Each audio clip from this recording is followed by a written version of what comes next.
that new intro gives me goosebumps every time. I don't understand what's going on, I've had that in my back pocket for weeks, courtesy of Dinero Panero, who is just an outstanding artist. I want to thank him so much for working with me to provide a new intro for a new generation that has started for the Xbox Nation. Welcome, everyone, to the Xbox Factor podcast. And, of course, I am one of your hosts, Mr. Boomstick XL, and we have an action-packed show for you here today. This is going to be fantastic. We are short 2 panel members. Joe, Mr. Badbit, is probably at the door, pacing, potentially like a stalker, waiting for them to deliver his PlayStation 5. Hopefully, we can get Joe in here if he's not too excited with setting up his PlayStation 5. And we're also waiting on Cotton McCass, someone else that has a PlayStation has an Xbox Series X and is going to be telling his opinion about the show. But let's get into the introduction so we can get right into one of the opening topics, which I think is a hot button topic. Zemi Games, first of all, thank you so much for not only being here, but also privately booing me for not playing Assassin's Creed Valhalla yet on my Series X. Yes, I know you put out the ring of shame. Folks, it has been really, really tough to get into some gaming. I wanted to play some of the smaller titles first, then get into Assassin's Creed Valhalla, because being such a big fan, especially of Odyssey, where I spent 41 days playing that game, I intend to probably play just as much here, but I had to give some of the smaller titles a shot, like Bright Memory, and I beat it. I'm going to probably play through it a couple of times because I really enjoyed the small snippet to what we're going to get with Infinite in January. But Zemi, welcome to the program, and how the heck have you been? I'm actually surprised that I'm even here. I mean, I've just been I feel you, brother. and Viking all my way through England. I am surprised that I'm even here, to be honest with you, Boom. And I guess it's okay that you haven't played Valhalla yet, because I haven't played anything but Valhalla. So for these upcoming conversations, you have a little bit more insight and the loading speeds and all of that than I do. But man, I am absolutely just loving my Series X. It is a fantastic product. The best $500 I've spent in a very, very, very long time. But I'm just super excited to be, on this panel with you guys, and we're going to be talking about our experience with the Series X and more. Yeah, it's going to be a fun show. This is a show that we've again, it was titled The First 72 Hours.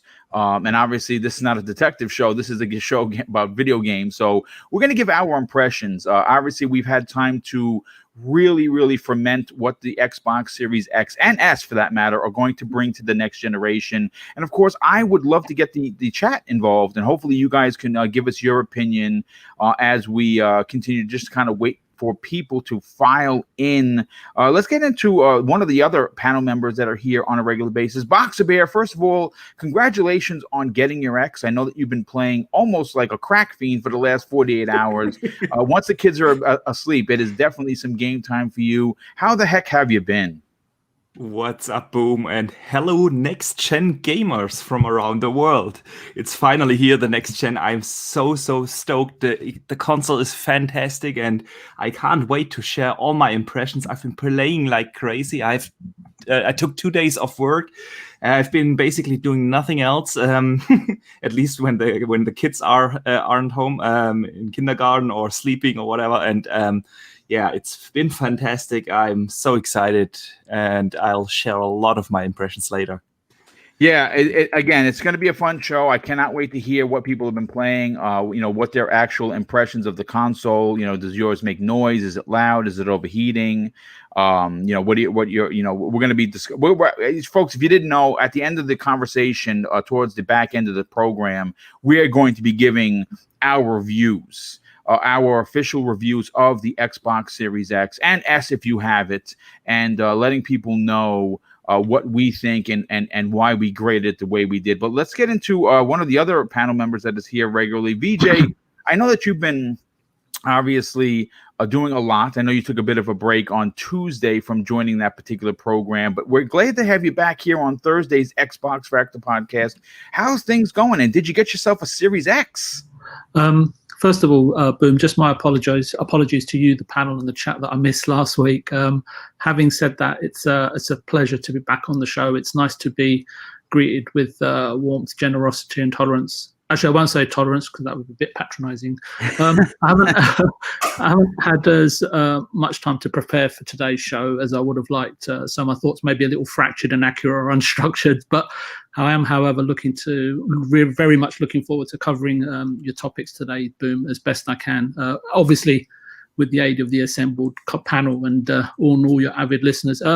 In terms of the Xbox Series X, good news, I have a delivery date for my Series X. Bad news, UPS says it's currently scheduled for delivery on Monday. Okay. I'm perturbed, but in the meantime, I'm going to finish up Ghost of Tsushima and Days Gone over the weekend, just in time for the arrival of the Series X. And I am looking forward to the promise and goodness that the Series X has to offer. Well, I mean, listen. At least you know that it's coming. Right? It's on a truck somewhere. It will be delivered momentarily. Unfortunately, you didn't get it on launch week, but you're getting it on Monday. And unfortunately, for a lot of people, we saw Amazon, especially. I think they're the biggest culprit of I guess you can say screwing the people, because we've seen so many messages on Twitter and other forms of social media that people were notified at the last minute that even though their credit cards were charged for the console, they were getting 12/31 release dates, which is awful, absolutely awful. So thank goodness you have yours in tow, and hopefully next Thursday you'll be able to come around and give us your impressions on what you played and what you what you currently enjoyed. But let's first, before we get over to 3-Bit, who's someone that just recently joined the panel, and I think he's a fantastic addition. We have to thank Smitty Smith, who drops the outstanding first super chat of the day for $5 and says, "Hello, panel and chat. Man, the Series X just blows through in the loading screens in Borderlands 3 and Bright Memory, the Book of X." Yeah, Bright Memory, folks, if you don't know what that is, spend the $8. Support that small studio. This game was made by one person. Bright Memory Infinite is going to be the complete game. This is just a bit of a snippet. I believe it's about maybe 2 hours, potentially 3 if you're searching around for everything. And it's a fantastic experience, and it does show off the power of the Series X. And again, it is one man that made this game, or one kid, because he's only 23. And I have high hopes for this studio, but more importantly, this particular franchise. Hopefully, Microsoft sees the same thing I do, and will, of course, maybe have that join the service in some way. But 3-Bit, first of all, you got your console literally moments before we ended the show on Tuesday. Thanks so much for being here. How you been, and have you been enjoying your console? Dude, I love it. I can't go back to the crappy Xbox One S now. It's like such a huge difference to me, coming from that console, and it's been a fun time. You need to check out Valhalla, man. Yes. Really I'm definitely gonna do it, because yesterday was a nice day. I unplugged from everything. Mrs. Boom was off. We got up. We at 5:15. We did our 5 mile. We almost did a 6 mile hike to start Wednesday. And the rest of the day I spent hanging out with her, watching some movies, and we had lunch. It was nice. It was nice to unplug. It was nice to not to have a show to do. And I barely played any games because, it was just nice to kind of sit back and not do anything, to be honest. But I definitely going to be jumping into Valhalla.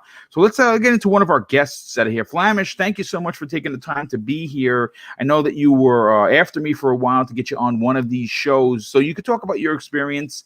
Welcome to the program. Yeah, thanks for having me again, Boom. It's always nice to be here. Also, hi to the chat, of course. And yeah, for me, I got my console yesterday, so not at launch, but normally I was gonna get it today instead of yesterday. So it was a surprise that I saw this guy walk up to my door, so ringing the bell with the truck in front of them. I'm like, what? No. So I got my console and I was like screaming like a little kid. Zemi in the background, like, oh, did you sniff the console? Like that good whiff of a brand new piece of hardware. Like it has a special sniff. Zemi can talk about that. The scent is amazing. I absolutely that was the first thing I did whenever I opened up my console. Was I just breathed in the glory of the green wall, the green nation. Yeah. Yeah, I just had to smell it, you know. Sometimes you just have to smell something, and that was one of those moments. Well, Oh, listen, the smell of new hopefully, technology. yes, yeah, definitely the smell of new technology. Well, Flamis, thank you so much for being here. And like I said, we will introduce the other panel members should they arrive.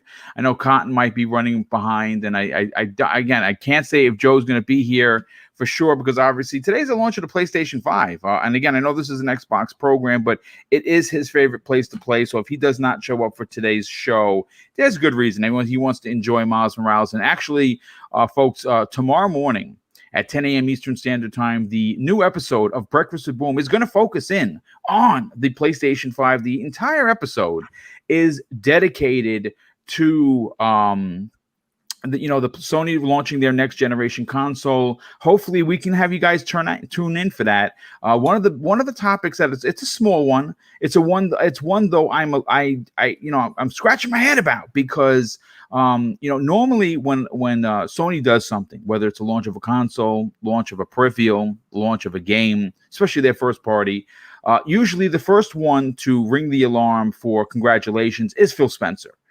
He's out there. Larry Herb's out there. Many people in the Xbox, brass, if you will, always go out of their way to congratulate Sony for an achievement like launching a new console, like launching a Spider-Man or Horizon Zero Dawn or a God of War. And unfortunately, with that said, that was not the case with Sony. Jim Ryan, who I mean, he's already disappointed many fans with the fact that he lies so much. Didn't publicly. Now, I can't say he didn't call up Phil and say, "Hey, Phil, great job on the thing." And obviously, all of these guys are friends behind the scenes. But normally, if Microsoft is very, very, very, I guess, transparent of congratulating Sony on and Nintendo for that matter for feats of greatness like launching new consoles. And apparently the only one that did it from Sony was Yoshida. Now Yoshida is obviously a class act. I love that guy. I'm sorry he got demoted the way he did. He is currently handling the indie section of PlayStation. Now I don't know how long he's going to be there because Sony has lost all of their old school OGs. But he was the only one. And by the way, I checked this info with Joe, who Mr. Babbitt, who obviously represents PlayStation Nation, just to make sure that I don't get out here and embarrass myself because I looked for it and I couldn't see the congratulations from anyone but Yoshida. So I'm a little disappointed in Sony. I think that, it is a business. I get it. But I think that, there's times where, you have to tip your hat when the other company or the other team does something that you wish you could do. It shows fair gamemanship, and unfortunately, that is not in the wheelhouse of Jim Ryan. And again, if he did, and I somehow missed it, or even Joe missed it, then I will apologize. But I have not seen it, and I'm a little disappointed in Sony. Even from PlayStation, they should have sent a congratulatory kind of a tweet, but that did not happen. So yeah, a little disappointed to be honest, but we're going to get into that tomorrow because we're going to have obviously Mr. Badbit and we're going to have BitCloud Gaming, two PlayStation representatives that will speak the truth, who I'm happy to have. And of course, we're going to have Dreadpool, we're going to have Crispy Bomb, and we're also going to have the very boisterous Noof Nukem joining us tomorrow morning. I'm very excited to hear what Noof has to say about the new consoles.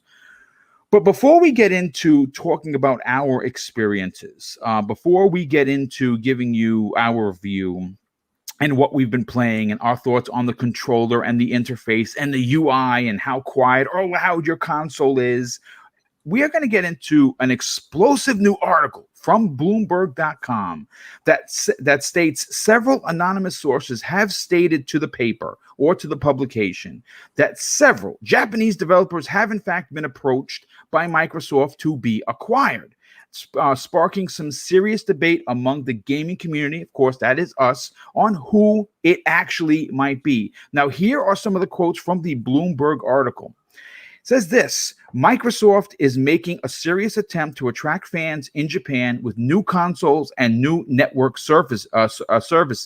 Meanwhile, the Tokyo-based Sony Corporation apparently has moved from its PlayStation business headquarters to California in 2016. See, I didn't even know that, and has built the U.S. into its largest single market.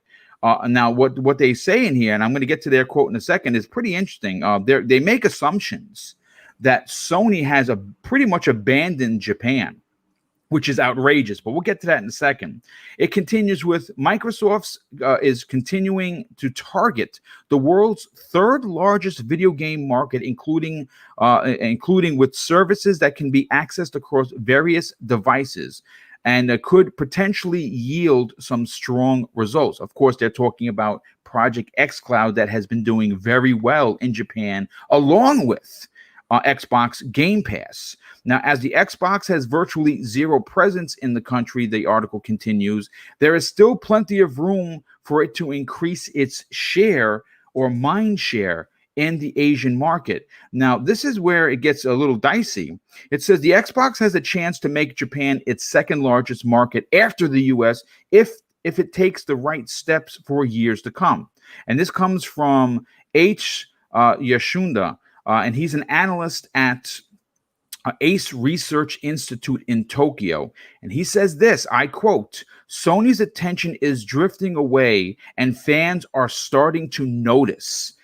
He continues with, it's the analyst's consensus that PlayStation no longer views Japan or the market as important. And this is coming from Morningstar research analyst Kazunori Ito, who said, if you want to know their take on the Japanese market, you need to ask about it because otherwise Sony is not willing to discuss it. Wow, that is pretty damning coming from two different analysts that feel Sony has pretty much, I guess, thumbed their nose at the Japanese market simply because it's no longer a console market. Now, remember, 10, 15, 20 years ago, people would wait in line for 4 days to get a PlayStation.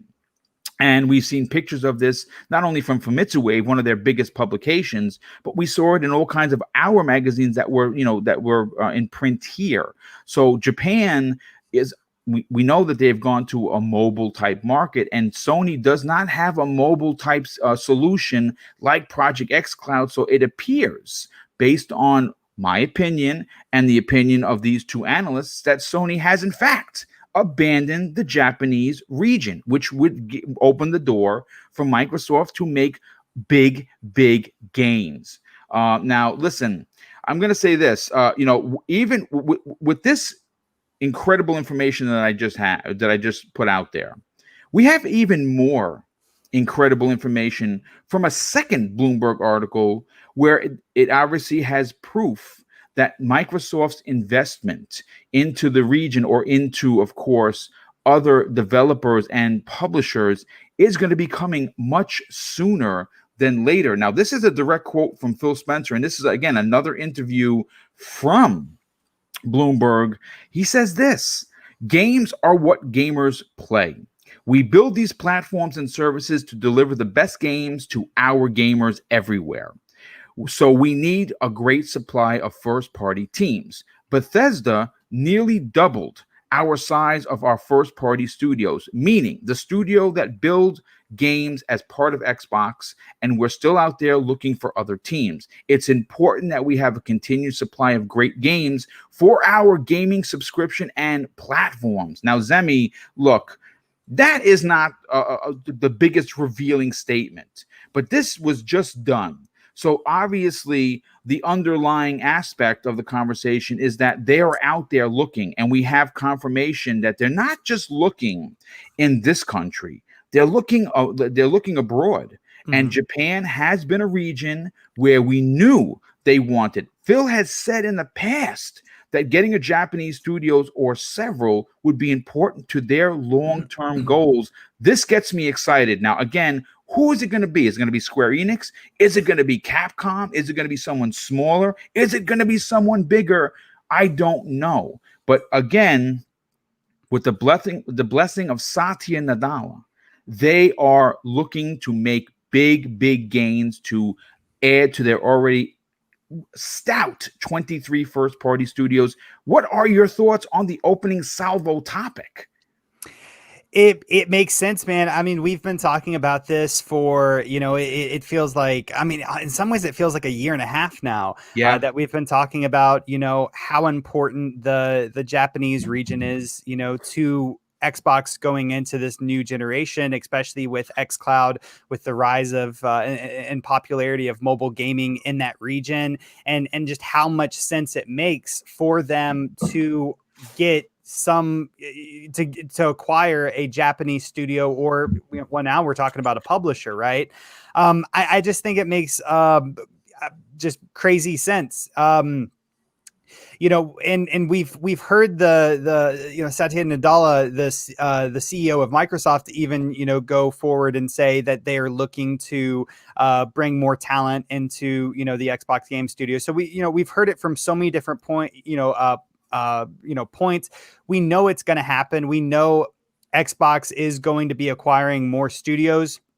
And now we have even more evidence to point towards the, like the Japanese area of, to say that's where the studio is going to come from. But as far as who it is, I really want to say it's, probably either Capcom, Square Enix, or maybe Sega. Like that would be my three picks, because I just think that those are just really behemoth studios. And I think that they need to get a big bang in the Japanese region. I think that they need to get a large company that can support a lot of games, coming out throughout, all of this generation, to interest, Korean and Japanese players to adopt their platform. There's not so much that I can really say on this, because, I just feel like we've talked about it so much. This is just more, evidence, more news, reassuring that, what we thought a year and a half ago is still, seems to be what Xbox is going after today. I do want you to I do want you to kind of just touch on something, Zemi. See, obviously, you being a part of this program for a very long time, we have discussed this in ridiculous detail, and we've had numerous reports that we've pulled and we've quoted. We've quoted Phil, we've quoted Matt Booty, we've quoted Satya Nadella. But my question to you to continue this conversation is, when you see a new console, or should I say consoles with an S, launching the way it did, and it was extremely successful. They said it was the most new consoles at any one generation that they've ever had. That's a big deal, considering we're in the midst of COVID. That means that they were able to get out these consoles to millions and millions of people. I mean, 36 regions, folks. Understand that. 36 countries received Xbox Series X and S deliveries for their fans. Now, again, I'm not shining shade to Sony, but they only launched today with 7 countries versus 36, and Microsoft on the 19th. 7? I think they will launch next week with 7. Yeah. They launched with 1. Well, okay. Which other country then, except the US, did they launch? I thought it was quite a few. I thought, if I'm not mistaken, I thought it was all the major regions. The only, maybe I'm incorrect, but I'll double check once someone else gets to talking, and I'll pull up the exact quote, because I actually have it saved. But yeah, if you look at what Microsoft is doing, Zemi, besides providing an incredible pair of consoles, besides giving us the best service with now added EA Play in there, and now giving everyone the ability to play wherever they want with xCloud, the only thing left is the first party bangers, which they're coming.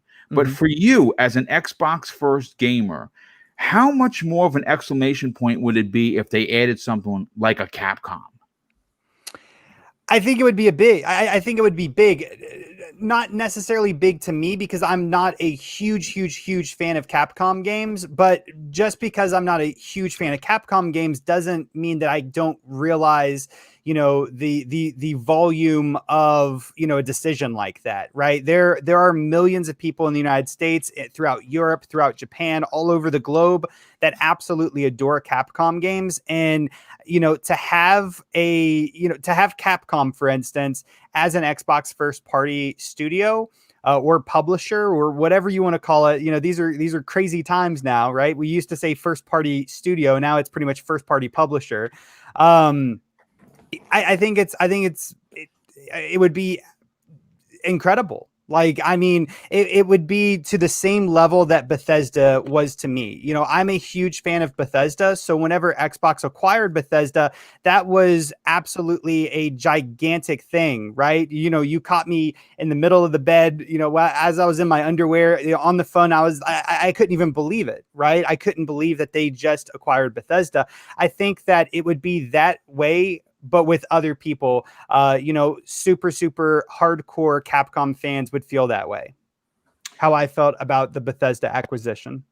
Yeah, and I'm one of them. Capcom has been for almost my entire gaming life since the NES days, my favorite company. The one that rivals them now is Ubisoft, because I love the Ubisoft for what they do. Again, that Ubisoft formula really resonates with me, but I have always been a diehard Capcom fan. And considering that, I mean, I would put their IPs up against pretty much anybody. I'd put them up against Sony. I put their IPs up against Disney. I'd put their IPs up against Microsoft, even Nintendo.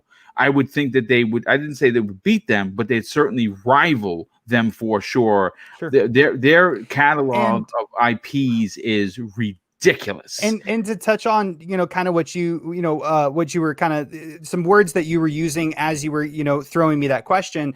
You know, Xbox has value, right? Like we've all seen that. They have value, whether it be through the pricing of these consoles or whether it be through you know, Game Pass or whatever, right? You know, they have power, right? They have choice. You know, you can play mobile, you can play on your PC, you can play on a console, whatever you want to do, right? They have pretty much everything. And the only thing that anyone could even remotely say against Xbox is potentially their games. And we know that their games are coming, but, you know, once again, a Capcom acquisition, or really just any gigantic, you know, acquisition, whether it be Capcom or Square Enix or whoever it may be, you know, even like, let's just say hypothetically, maybe it's not even a Japanese studio, maybe it's just another studio or another publisher in of itself. You know, the more studios that these, you know, that they get, it just means the more games that gamers are going to be getting. And that is the last thing that they really need to just absolutely drive home to consumers and to the Xbox fans and to the people that, you know, are thinking about possibly becoming an Xbox fan, is that Xbox has all the games that you want to play. I agree. I think that's a great way to close it out. I mean, I absolutely agree 100%. Boxer Bear, let's get your opinion on this. Look, we again, you've been a part of this program for almost all of the 2020 campaign. And we're happy to have you a part of this program. I think you bring a tremendous amount of value to it. My question to you is very similar to Zemi. You know, obviously, we're getting, if this was some anonymous source that we didn't have any, that had no accreditation, then we can poo-poo it. But this acquisition, especially the acquisitions with an S in Japan, is coming from multiple sources. And Bloomberg is a very credible source. They don't print rubbish. And to be honest with you, I have heard from numerous sources that have never let me down that Capcom was on the radar of Microsoft, and I don't know if it's going to be particularly them as the one that they purchase. But I can tell you that the fact that we have confirmation from numerous sources that they have been in Japan shopping leads me to believe that there's some credence to some of this Square Enix / Capcom / whoever you want to add to the equation rumor. What are your thoughts on this, and how big of a deal would this be to Microsoft as a platform looking to push in that region where they notoriously have failed in the past? Oh, it would be a big deal. The Japanese market still is a very important strategic market. It's not just about the absolute numbers of gamers you can reach in that market. The Japanese market is a strategic market because the diversity of Japanese games is something that Western gamers really enjoy. The success of Sega and Nintendo's early success is all based from Japanese game creators, and also the success of the PlayStation. It was a long time. It was the thing to market the PlayStation. If you want to play JRPGs or other Japanese games, you have to have a PlayStation, because the Western console, the Xbox, does not have Japanese games. Now, I know in the 360 era, this was a little different. Microsoft really tried, but they abandoned it also during the 360 era. So I still think this would be an important move, and not just, like I said, for the Japanese market to get those customers into the Xbox ecosystem, but also to give that diversity to Western gamers. Now, if you ask me the question, which developer or publisher they should acquire, I'm thinking selfish here now. Capcom wouldn't be my first choice. Okay, no. Listen, everyone has an opinion. Who do you want to see them? Yeah, I want to see either Square Enix or From Software. Okay. From Software is a monster. Wow. I thought, you know what? Why didn't I add that in my opening? Yeah, From Software is another one. That would be a monster acquisition. Yeah, absolutely. From Software. I mean, there is some sort of a relationship right now in between Microsoft and From Software. We know that Elden Ring has the publishing deal with Xbox, and we also know that Phil, in his recent GameSpot interview, I don't know whether you've seen it, he has talked about Elden Ring, that he played it or played quite a lot or something like that. I'm paraphrasing now, but so they are obviously working together to some degree. So that would be definitely a good choice. And the other one, Square Enix. I mean, they've put out some of the best games I've played in Final Fantasy or the Tomb Raider reboot. So yeah, there is a lot of potential over there in Japan. And I think also for the other Asian markets, the Japanese market is really important. We have seen Microsoft trying to get a foot in South Korea with Crossfire X, for instance, or their cooperation in the early days of PUBG. They really try to get their foot into that market, because you know how they say, Korea is the doorstep to China, and that is the biggest single market in the world. So yeah, it only makes sense for them to try to get the foot in Japan and in the Asian market, because the whole strategy from Microsoft has been over the last 5 years to just grow the install base of potential customers. That's why they invested in xCloud and everything, and this would just be exactly in that kind of strategy. Yeah, and you know something, it is a strategy. When you look at what Microsoft is doing and what they have been doing since post E3 2018, Phil's been playing the long game.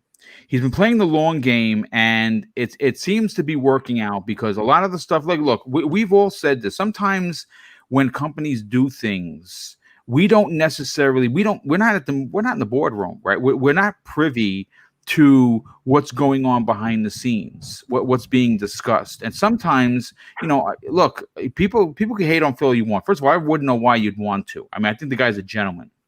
But besides being a gentleman, he's a gamer, man. He loves this community. He loves gaming. And everything he does is for the love of the Xbox brand. And in my opinion, and again, you can challenge me all you want. You're not going to turn my head on this one. I'm going to die on this hill. He has literally completed every promise he said he was going to do. And now all we need is the games, and the games are coming. We've seen them. We've seen what Hellblade looks like. Okay, again, I know people in the chat can be like, well, just a second, boom. Halo didn't look so good, so you know what? Xbox is dead. And I would say that you're an idiot if you think that, because it's just one team. And guess what? A story broke that we're going to talk about on Monday evenings, Primetime Gaming, specifically an interview with Phil Spencer talking about Bonnie Ross and what's going on over there. And I cannot wait to break that story. It is going to be big. So tune in Monday evening at 8 p.m. for that. But getting back to Phil Spencer, he said he was going to get first-party studios. He's done it in spades. He said that the Series X was going to be the most powerful console they've ever done. And he did that. And actually, without again shining shade onto Sony, it tremendously outshines the PlayStation 5 on a lot of things. So I mean, listen, all we're waiting for are the games. The games are coming, and I think that when they finally get here, there really isn't going to be any conversation you can say you hate about Xbox. They'll have the games, they'll have the services, they'll have xCloud, they'll have the consoles for a multitude of people, whether you are a diehard playing the X or a casual playing the S. There's going to be something there for you. I just think that right now it's a very exciting time, and it's even more exciting to know that they are now shopping in regions that they could have easily abandoned, which they have in the past, and never come back to. But you know what? I want to get to 3-bit. Let's get to 3-bit here. But for 3-bit, before I get to you, brother, I have to catch up on some of the super chats. We have a few just came in. We have one start with, first of all, Smitty Smith, our very generous friend of the show. He drops a second super chat of $5 and says, also, Destiny 2, no more waiting in orbit. Yeah, dude. Listen, there's so many games I want to play. And as a content creator puts out these many shows, I just don't have the time. But I am definitely going to try and play as many games, especially this weekend. I'm going all in, head first in to especially Assassin's Creed Valhalla, so my own teammates here don't boom. You better. We have the friendly neighborhood Blue Shell, who drops a very generous, my goodness, an outrageous $10 super chat and says, "What about trying to get in a partnership with Falcom and help support them financially in being their games YOYE series and Legend of Heroes series to English players faster and to Xbox." That's a fantastic point. Those Ye's obviously goes back to the NEC days from the TurboGrafx 16, and it's crazy that series is still around. And Legend of Heroes is another very popular game. I wouldn't mind seeing. I mean, I'm not saying I would personally play it, but I think that there's certainly a market on the Xbox for that. So that's very interesting. We have MRL drops, or Mr. L drops a $5 super chat and says, "I have a problem with my Turtle Beach. I'm assuming your headphones on my Series X. I can't turn down the audio. Anybody else get these problems?" No, Dude, I don't have a Turtle Beach. I have what the hell do I have? I don't remember what I have. I have to actually get a new pair of headphones. But if anyone could help this gentleman out, and you know what he could do to rectify that, drop it into the chat, please. Definitely appreciate that. But 3-bit, let's get your opinion on this. You know, Microsoft is looking to do things that other companies are not financially in the position to do it.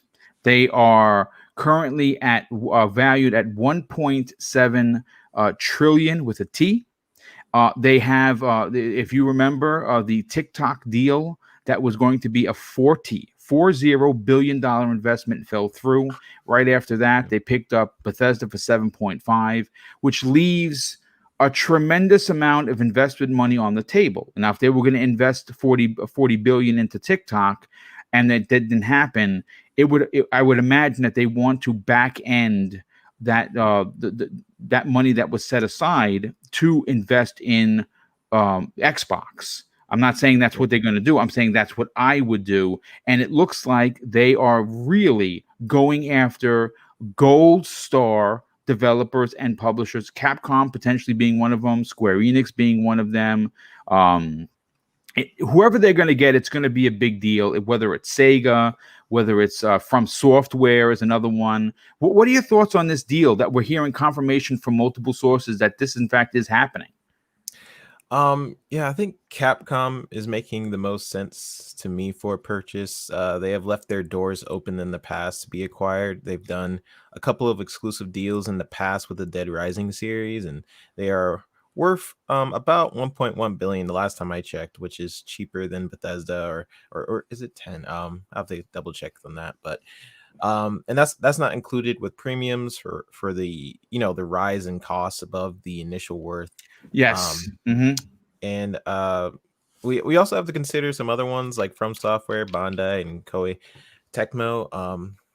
Koei Tecmo and Bandai are companies I'm currently looking at. I've written them off initially because Nintendo had shares in them, but me and VJ helped me out, and he pointed out that that's a small percentage. It could still happen.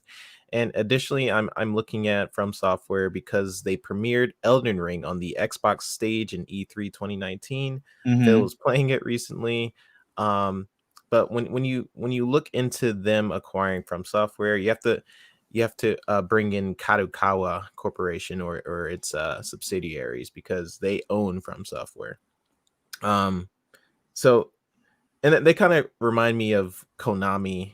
Not Konami's a terrible company. They remind me in the way Konami with their the products they have. They have manga books and some TV shows. So when thinking about these companies, you have to think about which is easier to acquire, the public company or the private one.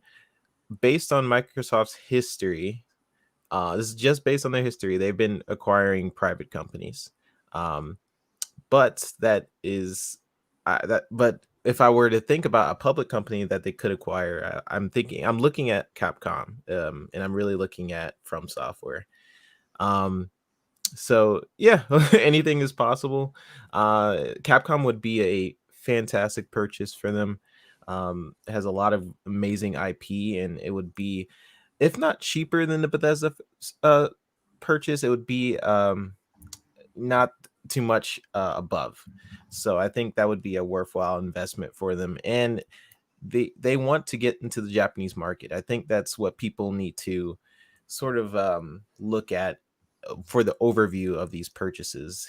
Phil has mentioned countless amount of times of how much he wants to get into the Japanese market and how Xbox is very, very much lacking there. And so they have 23 studios now. So they're like, okay, we got these amazing studios. So let's start building up our presence in Japan. And something you mentioned earlier, I wasn't even thinking about is Sony sort of detracting their thing from Japan, which I honestly didn't even think about. But it's fascinating how their presence. They're a Japanese company. Nintendo's a Japanese company. Microsoft is the only American company from these big three. Nintendo's Japan, Sony's Japan. So it makes sense that Microsoft wants more of a presence there. But yeah, it's going to be very impressive if we get some announcement soon about one of these big companies that it could be. But yeah, I'm excited to see what it could be. Yeah, and I'm just as excited as you. I think, and I'm not sure, and shame on me for not knowing this in advance, because normally I do my homework. But folks, it's been the last couple of days been a bit of a blur. I think that within Capcom they have a multitude of teams. Now I don't know how many teams they actually have. They could, I mean, but if you add Capcom to Microsoft as a first party, what you do is completely eliminate one of the biggest gaps in Microsoft's portfolio. Now, and so you might be asking, well, what is that? Well, that's very easily answered. That is the over-the-shoulder, third-person, story-driven, adult-themed content that is gloriously represented on the PlayStation brand. Again, maybe it's not your thing, and if it's not, I hear you. But it's Boom's thing, and it's something that I look forward to. It's why I support PlayStation. It's what draws me to their hardware. It draws me to their IPs because it gives me the single-player experience that some people call it the selfish experience. And if that, in fact, is the case, then I'm a selfish gamer because I would much rather, and again, this is no offense, would rather play a single-player, story-driven type of title like Horizon, the Forbidden West, than a multiplayer game like Apex Legends or something. Now, if you throw Titanfall into the conversation, that's different because that's one of my favorite IPs of all time. But I think that when you look at their IPs, when you look at what Microsoft could potentially bring back to the table, just imagine this for a second, folks. I'm going to go a little Capcom bananas here for a second, and I'm going to bring in VJ because I love his way he breaks things down. He's very, very forward thinking. The community, as the gaming community, I don't care what flag you fly. I don't give a shit about that. But the gaming community, there are two titles that Capcom has that fills this need that people have been screaming to the high heavens for. That is a new Dino Crisis, and that is a new Onimusha. Just imagine, folks. Now, it is the hairs on the back of my neck are starting to stand up, getting excited, because just imagine this for a second. Imagine on your new Series X, which is the world's most powerful console, you're going to get a 4K 60 Dino Crisis. Whether they reboot it or they continue it, I would personally just reboot both franchises. But just imagine that for a second, that those would be exclusive. Those two particular franchises, those two games would completely,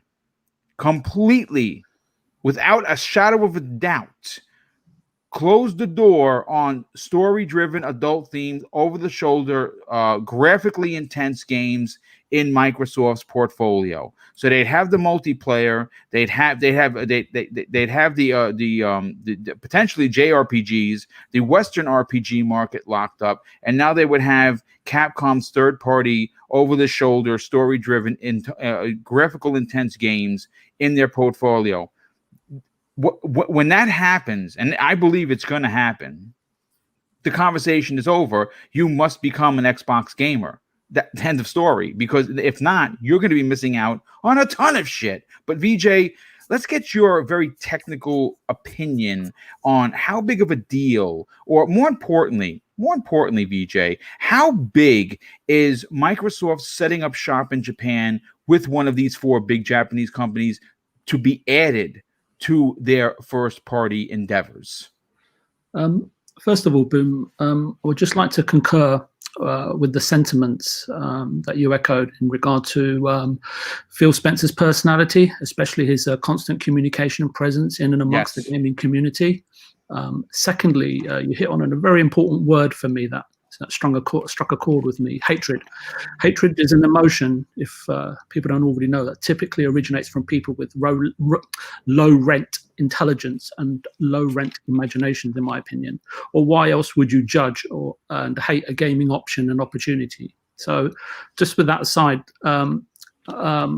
I think we've sort of covered off Bloomberg and other mainstream articles for discussion on this show before. I haven't managed to read it in depth, but I kind of got the gist of it once I went through it. So I do sometimes, as you know, get irritated by media, especially by the narrow focus of a headline followed by, no real in-depth reasoning or assessment of the landscape in Japan. Just, as I said, very just low-rent explanations, opinions, and basically, it's for their readers, right? Sometimes I wonder, is it just too much to ask journalists to sort of flex their minds and their experience, right, to assess situations on its merits? Sometimes I wonder, is that so extraordinary? Some nodding dog syndrome comes to mind. It's a saying in England. I don't know if you have it over here in the US. I say this, Boom, because you're right. We don't know what's going on. The truth is very rarely pure and never simple. And I know I might get ridiculed for committing the crime of being different or thinking differently, right? So, as I said, Bloomberg is focusing this article on Japan and shining the spotlight on Japanese developers potentially partnering with first party or being acquired by Microsoft. I haven't quite seen all the 14,605 possible outcomes that Doctor Strange managed to foresee at the end of Infinity War, but however, I will give my humble perspective on Xbox without the assistance of the aforementioned time stone. It is the time stone, right? Yeah, I think it is. So yes. It's the green one. It's the green one. It's the green one. That's how I identify it. So Microsoft and acquisitions in the same sentence, Boom, as you know, is always a hot topic and will garner traction for clicks for any article, right, and so on and so forth. For me, at least, Microsoft is not planning to just acquire or partner with a Japanese developer or publisher in isolation. Xbox is, in fact, and if we don't already know it, and if we don't already want to admit it to ourselves, and we know who those people are planning on an all-encompassing, I believe, commercial assault on Japan, Southeast Asia, and Asia Pacific. And I think Boxenberger, hit on that when he mentioned South Korea. So I was just going to ask you, Boom. I've been demoted. I've only missed one show, and I'm already going almost last. But never mind. So you're not demoted, dude. It's just the order. No, I'm just kidding. I like to throw in a joke, Boom. Otherwise, people fall asleep when I'm talking. So as a whole, so as I say, I think Microsoft's assault is an all-encompassing one. Japan, Southeast Asia, and Asia Pacific as a whole, and studio and IP acquisition is just a small piece of the puzzle. That's how I'm seeing it at this moment, with the given facts and information that I have to hand. And obviously, as I always say, that's always coming from a narrow band of frequency. I can't see all ends. So console hardware sales are not what they once were in Japan or even Asia Pacific, especially when I was there back then. So during the 90s and early thousands. So Sony see the development, adoption, and the fortune of their latest electronic hardware, sort of in the form of the PS5, lies somewhere else and not entirely in Japan. And with only 7.5%, I think, of total PS4s sold in Japan out of the 100 or whatever million that they've sold, you can understand why, but to a degree, right? But again, we can only surmise. We don't know exactly what Sony are planning or thinking. Anyway, back to Xbox, and as Boxenberger hit upon was mobile gaming. So just I just did a quick Google search before we were came onto the podcast, and that's why I was a bit late attending. So the Asia Pacific region leads the way in app spending, usurping or dethroning, can I say, like both North and South America. Countries like Indonesia and India have a lot to offer for mobile app developers as well. It's conceived, I think, by the end of this year, Southeast Asia alone will house something in the region of 250 million mobile gamers. That will drive something towards 2.4 billion, I think, in revenue. And you have to take into account and context also that there are 3.4 billion mobile users, of which I think is only about 2 or 2.2 billion users play games on their phones, right? Male and female, right? And the young and old, right? So, but then again, I'm looking at it and saying to myself, I'm sitting here, waiting for my Series X. I'm thinking to myself, wait till I get a shot of Game Pass in the arm, right? Apple and Google, between them, have hundreds of thousands of games for anyone's micro leisure pleasure, as I like to call it. So, but again, in terms of Game Pass, what you're looking at is chalk and cheese in terms of content and quality. Wait till gamers get a realization of what mobile gaming can really be through Game Pass and xCloud. And I know it's something that the panel's already mentioned, right? So Asian users spend something in there, and I was quite surprised at this, Boom, to be quite honest with you. So these are not my facts, right? I don't sit here with an analyst team where I'm just one guy. So Asian users spend 12 billion a year on mobile games, especially in South Korea and Japan. Can you believe that? And that's what Microsoft is targeting. China, regardless of the politics and red tape, and we all come across that so many times, right, in the press, is the next big frontier. Hence, Tencent picking up, and I was there at the time, picking up Platinum Games, and before that, SNK. China's mobile games market will be responsible, I think, according to analysts, right? And again, this is just all conjecture and projection. No one really knows, right? But they think it may be as much as 70% of the global gaming industry's revenue at some point in the future. That is what Microsoft is planning, setting up, preparing, and vying for. On my first ever podcast, Boom, I think I provided the analogy, right? And again, something you've already mentioned on this podcast. I said Xbox Game Pass is Microsoft Office 365 minus Excel, Word, and PowerPoint. I think it was my very first podcast with you. Yeah. Nukem was on there at the time as well, giving me some support. So I was incredibly nervous on that show, if I remember. Microsoft and Xbox are simply focused on filling in the cracks, gaps, or gaping chasms or schisms, if you prefer. And again, you've mentioned that in the context of the topic already, Boom. So besides the 23 studios, 35 teams, plus all the affiliated studios, I think Moon Studios is one of them, and probably Blueprint, I'm not sure. And then you have Idea Xbox. So content is consistently already looking like, that Phil may even make well on his promise of providing, a first party content every quarter. So but back to Japanese content. Japanese content is coveted, respected, if not a required prerequisite if you want to enter into the gaming industry. Mm-hmm. So, and in order for Microsoft to fulfill and round out Game Pass's promise and offerings akin to Microsoft Office 365, Game Pass has to be a global invitation and speak everyone's gaming language, right, and cater to varying tastes, right, in order to truly dominate and succeed as a one-stop digital playground buffet, right? And Japanese content, it's missing, and it should be there. I know they have some. I know they've got Yakuza Like a Dragon. I know that Dragon Quest is coming as well. Yes. And and no doubt Final Fantasy, that would be my key once the Sony exclusivity expires on April 11th. I'm hoping that goes in. But this is, again, as Boxenberger would say, is for selfish reasons. That would fall into that category. So I am coming to the end of what I'm saying, just in case. So above all, Xbox wants to reach its goals or business objectives of 100 million subscribers. If I was walking in with Phil every day, how are we going to achieve that goal, right? As I say, it does seem like an incalculable goal, if not an unimaginable milestone, but very much lofty, right, in the realms of what Microsoft Office 365 subscriber base has already achieved, right? And you'd have to say that Phil's got a far more bigger audience, if not in the billions, in order, how can I put it in a subtle way, to attack, right? So, or approach. So, as I've said a long time ago, supply of continuous revolving content is key. For the simple fact, Xbox do not want to allow any competitor to cut into their customer mindshare once they're in their ecosystem. Again, you just have to look at the options outside of Microsoft Office 365 today. Slim pickings, to say the least. Yeah. This is where inevitably Microsoft is taking the Xbox division, and the Xbox division knows what they have to do in order to achieve those goals. This is really that simple. I should have just said that at the beginning of the topic. No. But I'm going to be honest with you. I appreciate the banter, because this is what we miss about you not being on the show. I mean, these are very, very stout details that we only get from BJ. So it's, dude, I'm thrilled. Okay, I've nearly finished, Boom. If that's yeah, okay. Yeah, by all means, finish. Absolutely. Microsoft, I don't know, you've got a term over here, the baseball field.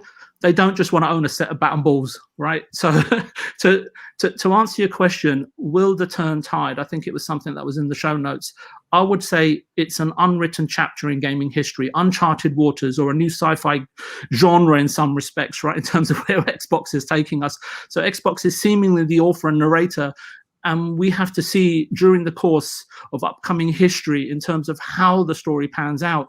Intriguing and interesting stuff, Boom. Nonetheless, I'm really sorry, Boom. That's just a long-winded way of saying I don't know, and let's find out together. However, based on everything we know about the author, obviously I'm alluding to Xbox. So far, it's probably going to be a really exciting passage of upcoming events, if I can put it like that.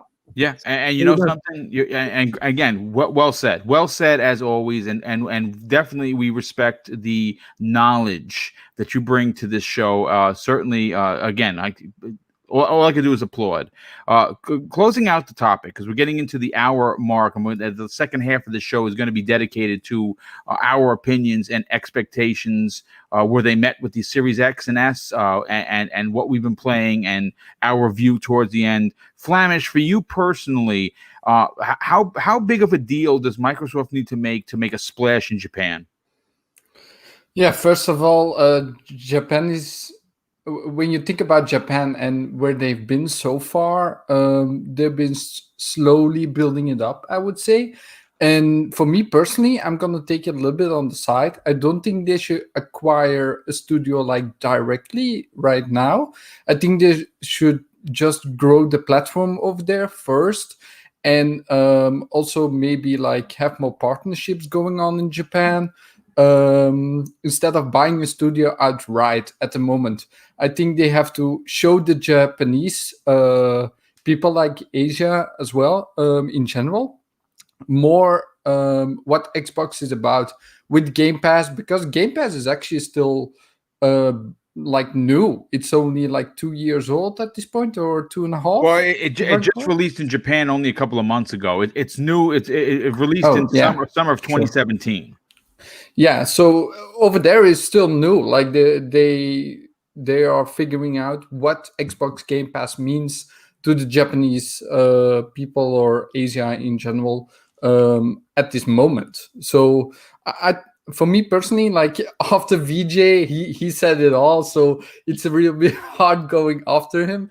My apologies. No problem. I love hearing you, VJ. It's always nice to hear your points. Like, you're so in depth that it's really hard to go with like trying to say my take on it without saying the same stuff as he did. But for me personally, it just needs to grow over time. I think it needs to have a little bit more cooking time like I would say it, before they should really like get in there and buy a studio outright, because I think otherwise it would look like they're want to grow too fast in Japan. And I think like because it's the land of traditions, like that I think it's just a little bit too soon for that personally. So well, I mean, look, we'll say this: they've had roots in Japan for quite some time. They've made numerous partnerships, especially if you look back to the Xbox 360 with Blue Dragon and Lost Odyssey. They've made the attempts, and they've been and for confirmed fact, Phil has at least gone to Japan and regions of Asia a dozen times since 2018. And obviously, that's only what's been reported. He could have been there twice as much as that, handshaking and making the deals. So I don't think it would be so much so that they need to present themselves as a slow process. I think what they're looking to do is to solidify. Like, for instance, if you're in this country or in one of the countries that is prevalent with Xbox, and you turn around and say, well, I'm not sure if I want to invest in the console, potentially in the platform by getting Game Pass, because they may not have what I'm looking for. But when you say the studios, they have 23 studios, 35 teams, and they have the most powerful hardware, it makes it easier for Japan, or at least for the Asian region. If you turn around and you purchase, a company like a Japan, like a Square Enix, right, or like a From Software, they wouldn't be selling their business if they knew that they were somehow going to shortchange the fan base that that they've been supported by all of these years. You add Capcom into the conversation, and now people in Japan who relatively would not look to Xbox as their place to play would now look differently at it, because they don't have to buy the hardware. See, this is where Sony falters in these regions. Sony is expecting people to go out and buy their $400 and $500 console respectively. Microsoft is telling you, hey, if you don't want to play you don't want to buy our console, that's okay. You can play on your tablet and you can play on your phone for $15 a month.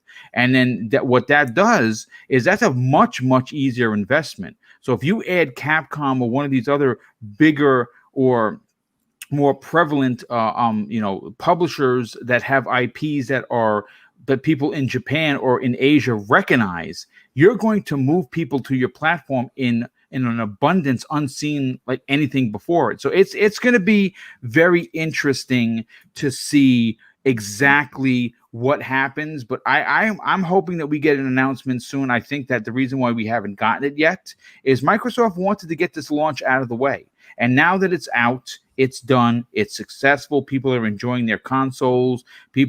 I've seen hardly anyone complaining. I know that a good friend of the show, Invader Gaming, his console arrived defective, but he just posted that he was able to get a replacement. So Invader, if you're listening, brother, congratulations on getting the replacement. Let's hope that this one is a perfect match for you and that there's no issues.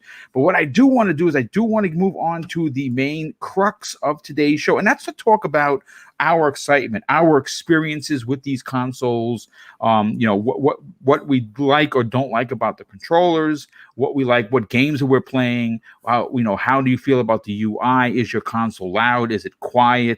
Are you enjoying what you're seeing, what you're playing? But before we get into that, I have to catch up on 2 super chats that came in. Actually, 3 that came in.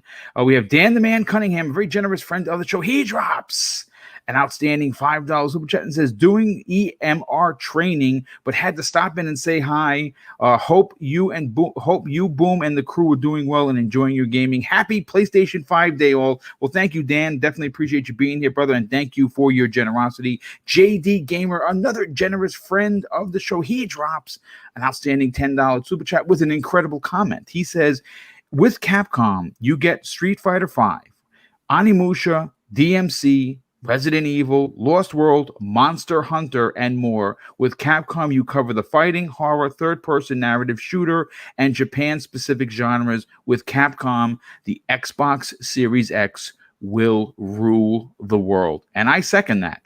We also have Masshole 1977, another generous friend of the show. He drops an outstanding $2 super chat. And yes, I have to agree with this. This is one of the games that I did play. Tetris Effect is pure fire. And indeed it is. I'm absolutely loving that. And folks, that's in Game Pass. My God, that is in Game Pass. And that game, listen, don't hate on it because it's Tetris. Play the damn game. I guarantee you're going to enjoy it. And really, just one other thing, Boxer Bear, I got this confirmed from Engadget. Sony's console is the second gaming system, it's according to them, to make its debut this week as the PlayStation 5 officially goes on sale and starts shipping to gamers tomorrow. And here are the regions: North America, Japan, Mexico, Australia, New Zealand, and South Korea. Those are those. I didn't know that. Okay, thank you. No problem. I wanted to make sure because I know I read that before, and I'm like, man, maybe I was wrong. And okay, that's embarrassing. You know, okay, that's on me then. I didn't do my due diligence. But listen, guys, let's talk Xbox. That's what we're here to talk about. We're here to talk about the excitement. We've had these consoles for 72 hours. At least I have. I know Zemi has. I know a few other people that have. Zemi, let's talk the Xbox Series X. First of all, what do you think of the console? I mean, is it well designed? What do you think of the controller? What game have you been playing? We know you've been playing one. I know what it is, but we want to get to maybe 600 people that are here to know what game you've been playing that you're probably only going to be playing for quite some time. And what else do you want to talk about the system? I mean, go crazy, brother. Yeah, I mean, so like I said at the very beginning of the show, this is the best $500 I've spent in a very, very long time. Before I went out and bought the Series X, I literally had the base model, like Xbox One console, not the Xbox One S, not the Xbox One X, just the Xbox One. So this is, a pretty major upgrade. Of course, I'd played on PC before, so I know what, better graphics and higher frame rates and quicker loading times and stuff like that kind of look like. But even still with what I've played on my PC, I like any expectation I had is completely blown straight out of the water with this Series X. It's an amazing console. I absolutely love it. It's a little bit bigger than what I actually thought it was going to be. I think a lot of us have it like in our minds, like what this thing looks like. And maybe some people had, a closer representation of the actual size of the console. But for me, I mean, I was just really, really shocked whenever I was holding it in my hands and I saw how big it was and also how bottom heavy it was.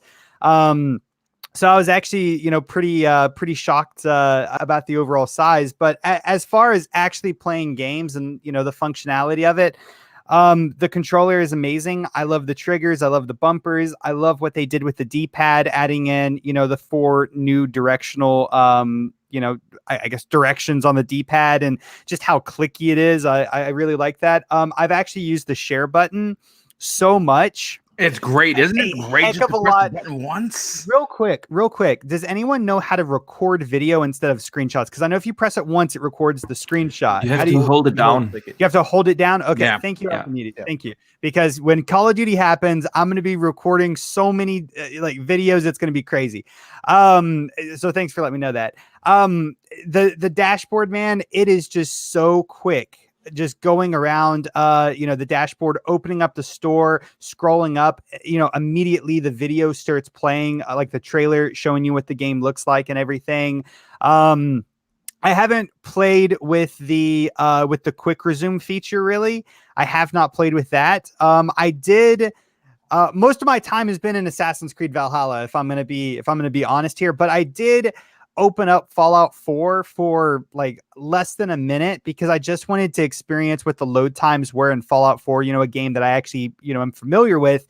And I was blown away by the loading times. I mean, I didn't calculate them. I didn't have to calculate them because I just know that they're shorter.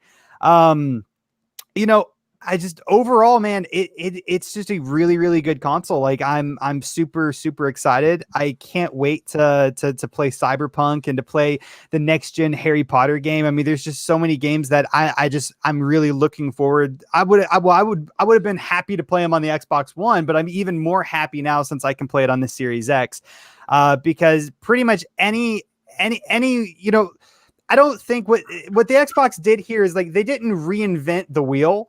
They just made the wheel faster rolling down the hill. You know what I mean? Strong point. You know, there's not really anything super, super amazingly new about this console. You know, even the dashboard itself looks very, very familiar and pretty much the same if you play on Xbox One, but it's just so much faster. It's just overall a better experience.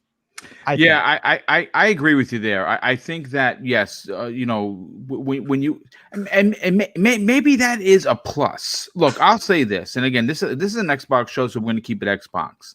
But like for instance, Sony's PlayStation 5, I love the UI setup. Right, it's new. I still have to get used to it. I only put it on for an hour, so I have to get back to it. But what I really do like about the Xbox UI when I turn on my console is I understand it.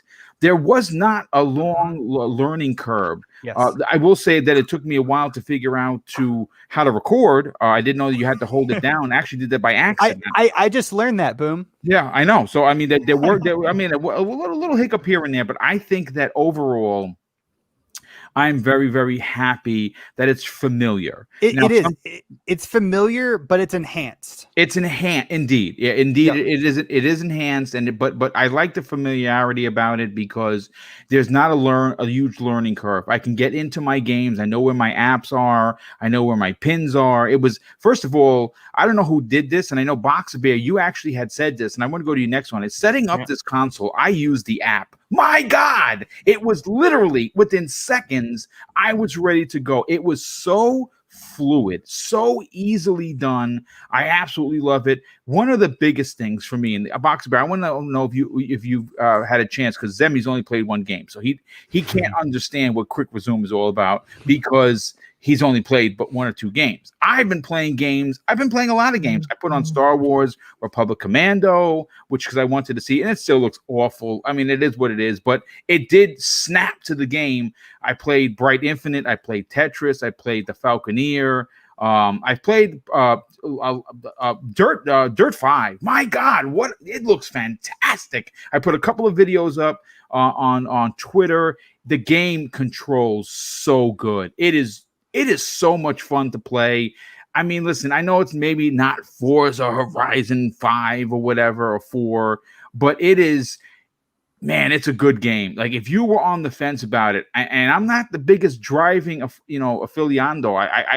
I like driving games, but I cannot stop playing Dirt 5. It just looks and runs so good. So, Boxer Bear, what has your experience? Because I know that you have been on a marathon of games. Oh, yeah. For sure. But what has been your experience with the Xbox Series X from startup? I mean, is it loud? Is it quiet? What are your thoughts on the actual construction of the device? What do you feel? What your feelings are on the controller and the UI? Go crazy with your answer because there's no time limit here. Okay, you shouldn't have said that to me because now I'm going to take my time. Okay, let me give you my impression first on the hardware, and then let's talk a bit about the games. That the whole experience felt completely premium to me. Yeah, opening up the box, it was so elegantly packed in that I took it out, setting it up with the app just feel modern and just the way how it should be. Yeah, easy. While I was setting up the console with my smartphone, the day one update was downloading, and once I have finished setting it up on the app, the whole system was updated and ready to go. It's just fantastic experience. This is how it should be. About the UI, it feels super snappy. It's responsive, fast. I really don't care that it's not 4K. I really don't care. I could honestly care less, dude. It doesn't matter. The discussion is ridiculous. And But yeah, I get why people like to have a new UI. It gives you just the feeling that you have something new because you have invested now $500 into a new machine, and you boot it up and it looks like the old one. But I just found that really comforting because it helped me a lot to get into the games, and that's why I bought the console. Yeah, I know that when I will be getting my PlayStation 5 next week, I take about an hour just to learn how the UI works and where are the settings and what can it do and so on. I didn't have to do that, but it was obvious that the UI is super fast, responsive. Today, I booted up my One X again because I wanted to factory reset it. I want to sell that thing now. And it was a night and day difference. Spending 2 or 2.5 days on the new machine and just 5 minutes on the old one, it's hard to go back. Once you are used to the snappiness of the new UI, it's really great. But the biggest surprise to me was the controller, to be honest. Everyone was saying, it's just an evolution. And yes, of course, it is. You can feel it's still an Xbox controller. But adding the grip to the triggers and to the backside of the controller, it is amazing. It just feels really good in the hand. I really like the D-pad. The D-pad is, in my opinion, even better than on the Elite controller. It has a very nice click point. Yeah, it does. It's strong. I Absolutely. agree. And the share button you already talked about, it's not a new invention. You have it on the Switch, you have it on the PlayStation. It's finally now on the Xboxes too. And I've been using it like crazy. I really need to get extra space on my OneDrive now because I'm taking so much captures and screenshots and everything. That is so that the hardware experience itself is amazing. And then I started to download a lot of games. I've been also, of course, playing Valhalla. It's the big game. It is really I think the best showcase right now for next gen and what next gen can do. Because if you look at the scope of this game and how incredible it looks, and then it runs in 60 FPS and it just feels so amazing. This is what we will get over the next years. Yeah, when the next Fable comes out, when the next Elder Scrolls come out and so on, or Starfield and so on, all these big, huge RPGs, open world RPGs, Avowed and so on, those will run in 60 FPS and 4K, and you can see that now with Valhalla, and it's just a super showcase. What was really a surprise to me was Watch Dogs Legions, because I've been playing like 25 hours or so in Watch Dogs Legions on my old console. So I was really used to play that game like we have played games the whole generation. Yeah, 30 FPS, sometimes with a couple of drops from 30 FPS. And suddenly, with the new console, it still runs in 30 FPS, but it was so smooth, and that's when it hit me. And I've also said that in my video about the my Xbox Series X experience. The low latency that they developed in between the controller input and the output on the screen is immediately noticeable, and people do not talk enough about that. The low latency is incredible. Even though Watch Dogs Legions is a 30 FPS game, it now feels super responsive. Yeah. Besides looking great with ray tracing and everything, but the responsiveness is something you really have to feel. It's hard to tell in a video. Even the 60 FPS in Valhalla, it looks good in a video, but the real benefit comes when you interact with that game, and those experiences are amazing. Then I jumped over in between a couple of games. Ori and the Will of the Wisps, one of the, if not the best game this year in my opinion. 120 frames, amazing. Feels so good. But I have to be frank, the jump from 30 to 60 FPS is bigger than you have it from 60 to 100. I don't know if 120 frames per second will be obvious for everyone and every game. I think that really depends. If you're highly competitive in multiplayer or so, 120 frames is great. In Ori, I changed it to a 6K rendering mode. The game is now rendered in 6K and then super sampled down to 4K, giving you a super sharp image like you have never seen it before. The contrasts are insane. It's incredibly gorgeous. Really, it's amazing. I highly recommend for everyone to download it and just look at it. It's insanely beautiful. Then I started Bright Memory Infinite, played like 15-20 minutes, and I said, oh, I need to save that. That is a special experience. I want to play through that game in a whole. I can't. Yeah, it's not long. It's about 2.5, 3 hours from start to finish. It's meant as a snippet to the Bright Memory Infinite, which is coming next year. So I'll probably do that tomorrow then. Then I played Gears Tactics. I know people always say, oh, there's no first-party content at launch. Gears Tactics is gorgeous, dude. My God, it's gorgeous. You can really tell that they are masters in the Unreal Engine. The game is gorgeous. And yeah, it's a strategy game and a turn-based for that matter. And that is probably not the genre people were hoping for. Everyone was hoping for that Halo experience or that Spider-Man experience on the PlayStation. But Gears Tactics, I had so much fun. I played like 2 or 3 hours of the game. And then I really said, I have to also savor that and play it as a whole, because this game is amazing. It's fun. It's the story is great. It's just what you want from a Gears game. Super amazing. Then I jumped into Doom Eternal. It's insane how smooth it is, and I waited on the DLC. I have the DLC downloaded, ready to go. I stopped playing it. I haven't finished that DLC yet. now. Oh wow! Yeah, the DLC brutally hard, difficult. It's difficult, but it's probably the best showcase for the super low latency, because you already have that 60 FPS buttery smooth on the One X. Yeah. Doom was already such a smooth experience, and we pick it up and it still runs at 60, but it feels just so better. This is just the low latency. It's really the showcase for that technology. That is incredible. And now I'm blanking on one game. I played one more.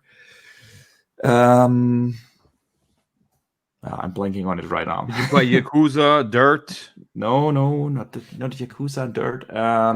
Gears 5, of course. I jumped in between different levels here to do some captures, and I mean that is or was probably the best looking game on the Xbox One X. The whole generation, and now it just looks insane. You can't believe that this is a last gen game. It runs butter smooth. The multiplayer with 120 frames per second, I played like 2 or 3 matches. Incredible for that fast paced shooters. That's the 120 frames are awesome, really. But the campaign is dude, that game needs a photo mode. It's insanely good looking. So yeah, the experience with the games is really next gen. For me, that the thing is, it is all about the immersion. It's the responsiveness of the controller. It's the frame rates that give you just these butter smooth experiences, and then the load times, they do not take you out of the gaming experience anymore. I really have to change my habits, because usually when a load screen pops up, I pick up my smartphone and go on Twitter or something. Yeah, it's just not worth it anymore. Absolutely. Well, listen. I'll put it to this way: you have definitely been putting in the work for for the new console. I do have a question. Before I get the 3-bit, I got to get caught up on some of the super chats, but one just came in from Ryan Gallagher, and I believe he's asking you specifically, Boxer Base, any news on the Battle 5 optimization patch? I heard you mention it in previous videos. It was getting a patch, but haven't heard this elsewhere else. Yeah, it's coming. I don't know if is it available, Boxer Bear? It's not available to my knowledge yet. They have said by the end of the year. So Oh, okay. All right. So, well, thank you for answering that question. 3-bit, we're going to get to you now. Let me just catch up on some of these super chats that have come in. We also have, okay, let me see. We're here. Okay. We have case by case basis. He drops an outstanding $5 super chat and says, adding Halo Infinite would have really been the golden cherry on top of this launch. However, funny enough, gamepads is the best launch lineup ever. Yeah, you know what? I mean, listen, everyone was banking on Halo Infinite, including Microsoft.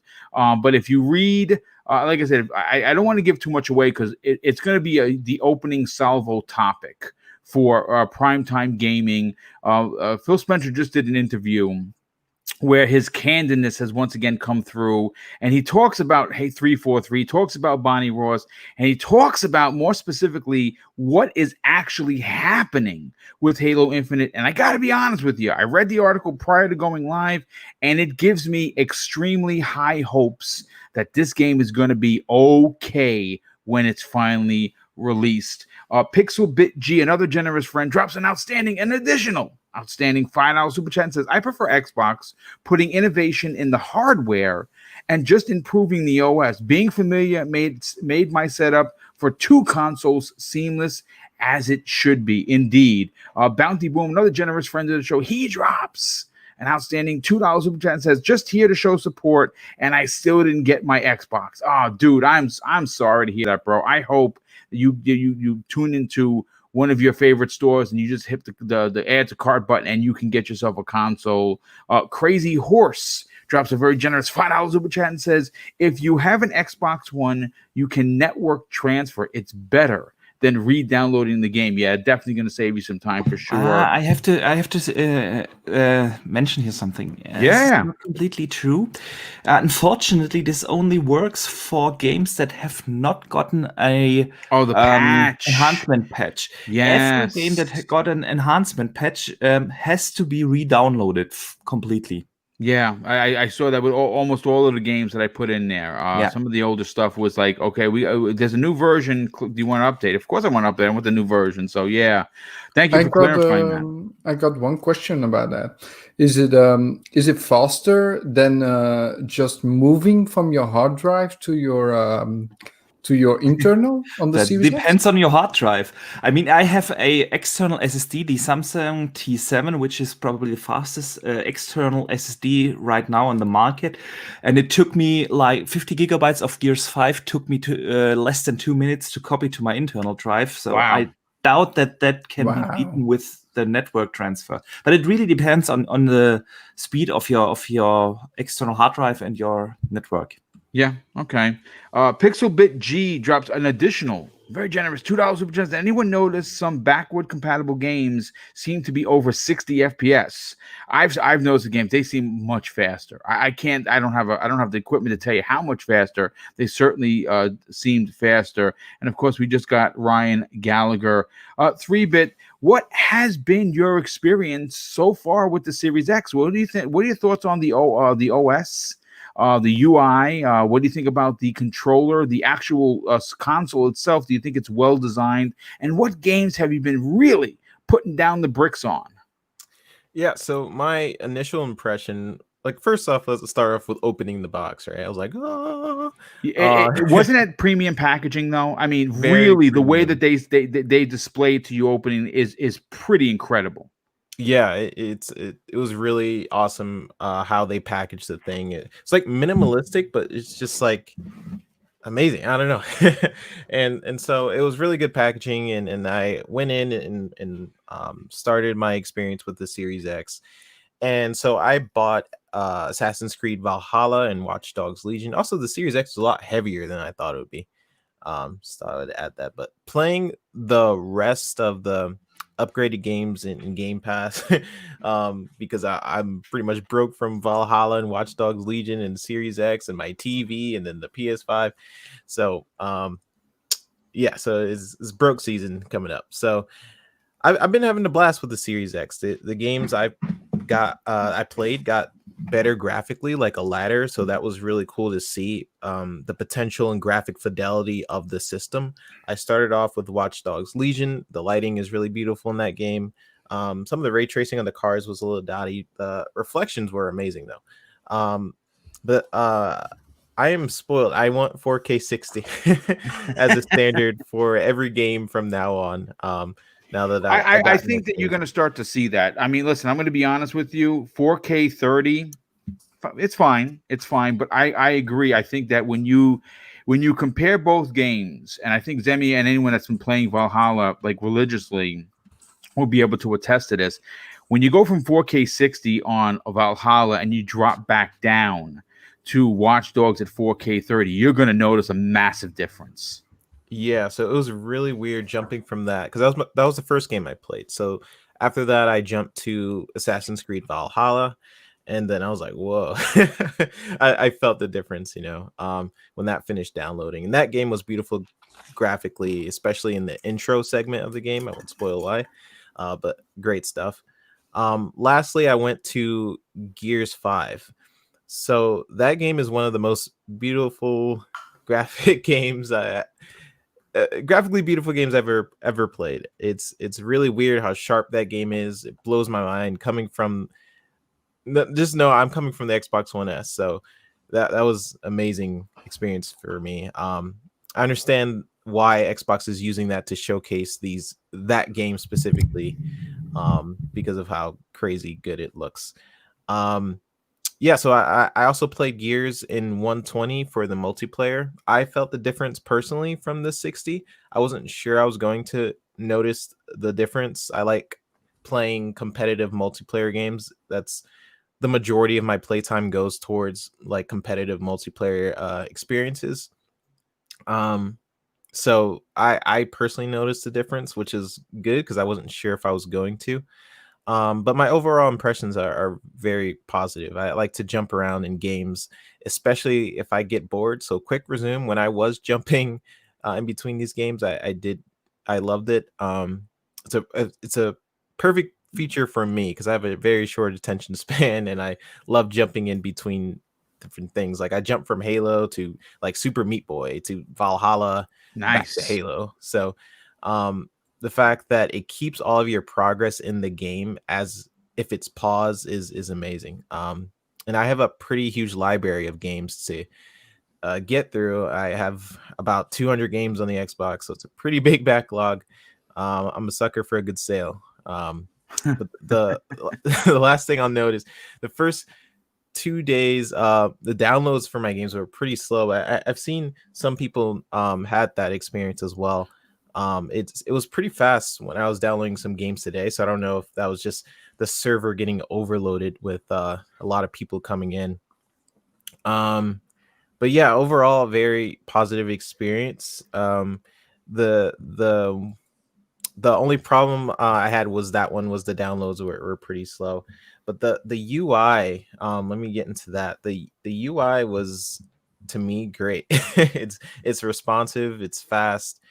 I think a lot of people have the issue where it's like, oh, it's like your new box, so I want it to be, indistinguishable from the whatever it was previously. But it feels like it's a innovation from the previous generation rather than just add it to say it's new. I think that is what Xbox has been doing a lot in this generation, taking what they have and building upon it in a way where we can see Xbox as a brand. But yeah, I really like the UI. I really like how responsive the games are. I think when people jump into the Series X, they'll feel the differences. It's one of those things where you just really have to feel for yourself. I wasn't sure how good quick resume would be or how good Quick resume is so dope, dude. Like it works absolutely. so well. Yeah, I wasn't sure how that was gonna work. I'm like, oh, that looks pretty cool. But it is tailored to me, for sure. I jump to games all the time, so I hope everyone can get their consoles. I know a few people in the chat haven't got their consoles yet. I'm getting the PS5 probably during this podcast. We'll see. Okay. And but overall, I'm glad it's $500 well spent, as I think Zemi Games was saying. Very good purchase. Yeah, absolutely. Now, VJ, we're going to get to you last, and the reason why I want to get to you last, brother, is because you haven't gotten your console as of yet. So we would still definitely want to hear your opinion, because obviously you've heard everyone's and you've seen what people are putting up online. So we definitely want to get your opinion. But Flamish, I want to get your opinion on this. You've had the console a couple days. I know that you've behind the scenes have been having some issues with your TV. Not the Xbox per se, but your TV. How has your experience with Microsoft's next generation console been? You know, we're talking about games, we're talking about UI, the OS, the controller. Do you like the grips? Have you had a chance to take any screenshots using the share button? Have you taken advantage of quick resume? Has it been working for you? What are your thoughts on the console? Okay, so first of all, I want to say, indeed, I have some problems with my TV. I found an update online to actually force a firmware update, because normally going to be released in 2 weeks only. So I'm going to try that after the show and see if that works, so I can play on 120 hertz. But for the console itself, man, it's my first real console launch. Like, I never had a console at launch, so I was pretty ecstatic when I got my console actually a day earlier than normally. So normally it would be here today, but I woke up yesterday at like 1 in the afternoon, and I was like, yeah, I'm only gonna get it tomorrow with my shipping thing. And then it came like an hour after. Zemi was in the party with me. And I was pretty ecstatic. I was screaming like a girl. Because, yeah, I mean, seeing that box, like, get it out of the shell where it's in, and opening that box is like an experience. And you cannot get that experience for something else. So it feels so good when you open a box. It doesn't compare to seeing other people opening the box for you. Just opening the box yourself, you feel the power coming from the box. It's like it's beating in your heart. And so I opened that system. I plugged it in. It's beautiful. Like, it starts up. You have the beautiful Xbox logo with the sound. And yeah, from there on, I was like a beta tester for the console, I would say. I jumped from game to game, like, let me try this. Oh, let me try that. Like, first I tried Watch Dogs Legion, but then I needed a patch. So I was like, okay, let's jump into Valhalla. So I need a patch. So I'm like, I want to try all these games that I couldn't, like. So I was like, okay, let's try some older games, because they don't need an upgrade. So I jumped into them. And then I was talking the party to Zemi and Klaus, and I was like, yeah, can you check, like, do you want to jump in that game? Okay, so I jump in, let's say, Destiny 2. The load times are incredible. I'm like, wow, I just jumped into my ship to go to another planet, and like, it feels like he needs more time to load, like, with the ship animation than it's actually loading. Like, it is keeping the loading screen, like, going without. No, actually, I'm saying it wrong. Like, so what I mean is that it keeps longer on the loading screen than it should be. Like, I feel the box can just, like, do it in 2 seconds, but because of the ship and flying through the air and then going to the planet, it takes like 10 seconds. But it's so amazing. Like, the other game I tried, Valhalla, is the most beautiful game I ever played. Like, I need to tell you something. I've been to Norway. I've lived there for 7 months. Okay. And in that game, being in Norway again in the beginning, that's the only thing I'm going to say. Not going to spoil anything more, boom. It's like I feel at home because it looks so realistic. It's so beautiful on the TV that I have, the OLED C9, that it's so amazing. And then jumping into Borderlands 3 after that, It feels so smooth, like with the controller, with the low input latency that Boxenberg was talking about, that isn't talked about enough. It just feels so good. Like, it's so amazing. I feel it's indeed the best purchase I ever did for either tech that I ever had. Like, if my PC doesn't feel as good as this console. And Wow. I don't know how to say it. Like, I think it's the combination with the TV itself, but just this console feels like the best experience I ever had with any tech. Like, it's beautiful. Yeah, I mean that's saying something. First of all, you got a very stout TV to go along with your very stout console, so that's Yes. fantastic that you're able to experience some of these games. And the loading again, we're all going to notice it. And I traded in my consoles because I just don't have room in an apartment for them. Plus, I'm not going to go back to the Xbox One X after owning a Series X or a Series S, which I own both. I own both consoles. Can I jump in really quick? I forgot to mention something. Yeah.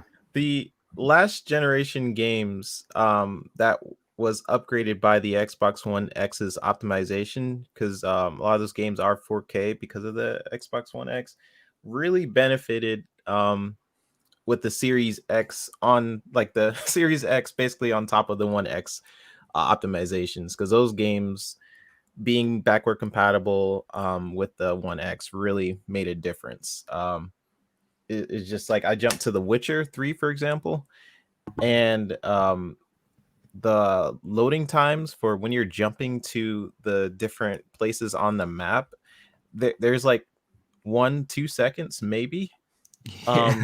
Incredible. Wow. I totally I did forgot that too.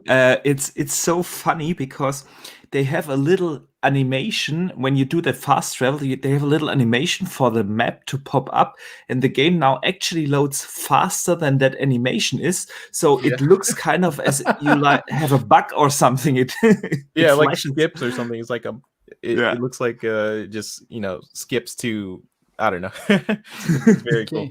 There's something else I have to say as well, because many people don't bring this up. Even with the disc, like if you put the disc in and you play a game from a disc. I have Dragon Ball Z Kakarot. I played the game a long time. And that game loads so fast, like it takes 2 seconds to go from one end to the map to the other. And even from going to world, it loads so fast, even from a disc. And that's even more amazing than just from the hard drive, because it's a disc-based game. So I'm like, wow. Yeah, a lot of things to get excited about with this console. And let's get VJ into the conversation. Now, VJ, obviously you said your console's on the way. Unfortunately, you don't have it yet. But listen, you've been watching all the videos. You've been keeping your ear to the floor. For you, as someone that has heard what we had to say, what excites you about this console? What are you most looking forward to regarding 120 FPS in some games, especially something like Gears Online, or seeing ultra settings on Gears 5 surpass even PC ultra settings? What has you very, very stoked to crack open your system on Monday when you get it delivered? And what's the first game you're going to play? I'd like to answer this from a macro perspective, if that's okay, Boom. Sure, absolutely. After, as you said, all the videos that are out there and all the excitement, after listening to everyone's opinion and experiences, especially from the panel and from people in the chat, Boom, I can honestly say I can't wait to be as happy as a pig in Chardonnay, shall we say, just to keep it PG. I love it. Thank you for that. I've always got that on the back of my mind. Before I go on and talk about the Xbox, I just wanted to say, and I think it needs to be said, just a brief word to those who choose to, and I don't like to talk about this too much, but I think it has to be talked about, but especially those who choose to castigate the Xbox launch with unpleasantries and ill-mannered criticism. I think it's very important to realize that the time now is really about greeting everything in the right spirit, and throughout this particular podcast, I think we've done that to an nth degree, and you should do that in terms of keeping the right spirit, even if you're a detractor or a skeptic. And as Kratos, your supreme divinity, immortal deity, or simply just your avatar tells you, be better. So anyway, I'd like to touch on some thoughts that have occurred to me after digesting, as you said, all the videos, views, and reactions, especially up until yesterday, if not this morning. Something as auspicious as a console launch comes around perhaps once or twice a decade. Am I right in saying that? Yeah, pretty much. Yeah, I would agree. And boom, I think everyone should just celebrate it wholeheartedly. And I can just, the intensity of the joy from the panel and people in the chat, you don't really need to even hear the people, right? You can just feel the intentions, right? It's amazing. So a system launch adds to, for me personally, right, to my gaming history, to my experiences and stories that I will tell and share with current friends and new friends, right? Gaming friends, right? In the future. Right. Either with a smile on our faces or as a point of reference if we're talking about something seriously, in the future. Because I'm sure there's going to be podcasts looking back at this particular event from you, Boom. So the series range of consoles, or any difficult and ambitious endeavor for that matter, is founded and advanced upon a combination of a few things: blue sky thinking, ambition, bravery, and pursuing the extraordinary. Such, in my experience, such sort of difficult pursuits Boom, rarely end in fashioning a prototype, let alone delivering a commercial commodity at the price that we can get this technology at right now, in terms of having it in our laps. And more so, one that can sort of deliver gaming experiences, engagement far beyond our imaginative comprehension. And that's what I gleaned from listening to Boxenberger. So and I'm assuming that everybody feels the same way, right? So many good intentionals in life, it doesn't matter what industry, and is fall by the wayside. Just look at the amount of games these days that don't even get completed by video gamers, right? So this probably might be not the best example, but you kind of get the drift of what I'm saying. So that leads me to Phil and his team, right? And what they've managed to harness and I think that they've harnessed and personified the phrase capitalizing on failure, and have arguably delivered on their moonshot, shall we say, to an incredible degree, if not to an outrageously high and exemplary standard, right? And please feel free to jump in and disagree or whatever, right? That's absolutely fine, right? Normally, as you know, Boom, a situation like this would provide someone like me of avid curiosity an opportunity to ask difficult and perplexing questions or make statements to that effect, as you know me pretty well, right? However, at this moment in time, I find myself unable to ask any questions. Listening to everyone, it really does feel, to take a segment from a song, a lot like Christmas. And therefore, it's a time to just enjoy, marvel, be thrilled, experience, share, and be happy, right? With the now reality that your preferred Xbox Series console, whether it's an S or an X, it just doesn't matter, has arrived and is sitting in front of you, unless your preference is to be tucked up in bed with it. Each their own, I suppose. Of course, I'd be committing a crime, right, by inadvertently sort of like failing to mention the overwhelming deluge of gaming experiences that are on offer today, because it's vast. And of course, as you said, Boom, many more games are inevitably on their way. So when I receive my Series X, I will definitely feel like Charlie, that's for sure. And therefore, Phil Spencer is Willy Wonka. And I suppose that makes the rest of you Oompa Loompas, unless you're signed up for Game Pass, then you're obviously fine Oompa Loompas. And I'm sorry, I was just thinking of Archimedes there, who will quite rightly tell you that the original Willy Wonka film was filmed 5 hours away by car from his home in Munich. To wrap up my thoughts, Boom, I'm not a coder and I'm not an artist, right? I'm just somebody that's just got a little bit of experience in the gaming industry amongst hundreds, if not thousands or tens of thousands of others. Yet some of us can see and or appreciate, and 3-Bit and Boxenberger, given their backgrounds, may attest to this. I don't know, but it's just my opinion. You can see and appreciate the maths involved in creating such a set of systems. If not, then the price tag, as I said, which these incredible systems of hardware are on offer to you and I. And in that sense, it's nothing less than staggering, with the caveat, of course, as and when systems are more freely available and everybody managed to get a hold of one, which I'm praying, like many of us that do have the system, that the ones without do receive one or are able to obtain one very, very soon. But Phil's vision and project, for me, someone who's always asking the question, the difficult ones, right? And not always the popular ones. For me, it's a great start. Perhaps the pinnacle of reality for more devoted, loyal, enthusiastic fans, but not for me. And the reason, Boom, for that is because I sense that there's a lot more to come. So gaming for me is a shared pleasure, and I see Xbox continually breaking down all sorts of barriers, I would say, right, to bring us closer together. I think that with this brand spanking, say, new train, comes new possibilities and new freedoms. And I go back to what Flamish was saying, what Boxenberger was saying, what Freebit was saying, and yourself and Zemi was saying, right? Gaming. I think that with this new, as I said, with this new brand new spanking train, I think the sky's the limits.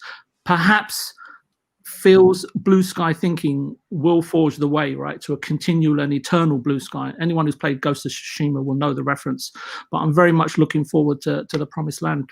Thank you. Yeah, I mean, I think we all are. I think that as Xbox fans, we are not only have been treated to the world's most powerful console, but I think it's safe to assume that I'm not a PC guy, right? Everyone knows that. I'm not a technical wizard, but I can say that I'm speaking with people that I trust. If I were to give someone $1,500, it's highly unlikely they would be able to match what you're getting in this console, and that's pretty incredible. The wizards that built this thing for us for $500 is a stroke of pure genius. I mean, the Jason Ronald and the team that worked with him to put this console together for us to enjoy at this price point is something that I don't even know how they do it. I mean, I really don't know how they do it. And keeping Microsoft into the conversation, I want to bring up a picture. And of course, if you guys didn't know, somehow or another, my video submission got picked to be a part of the big Xbox celebration, which is pretty incredible. As you can see, this was me on the screen. I took a screenshot of it. I was at the 238 mark. I don't know how they picked my submission. I don't know if Gotham Guy is in the chat. A Gotham Guy is normally someone that's here. A Gotham Guy. I mentioned you in this particular video because it was because of you and your story on how you were generous enough to, through a fan's perspective, invite me to be your +1 for Xbox Fan Fest at E3 2019, which we've never met in real life. We did, of course, there, and we became very good friends, but we just talked through DMs, so we never met each other. And then you took me as your +1, which was, I mean, I wanted to experience FanFest because it was my first E3 ever, and it was unlike anything that I've ever experienced in my gaming life. In fact, I even said that, and maybe that's why they picked it. I don't know, but I want to thank Microsoft specifically and the team that was involved in the video submissions, because being a part of that for me.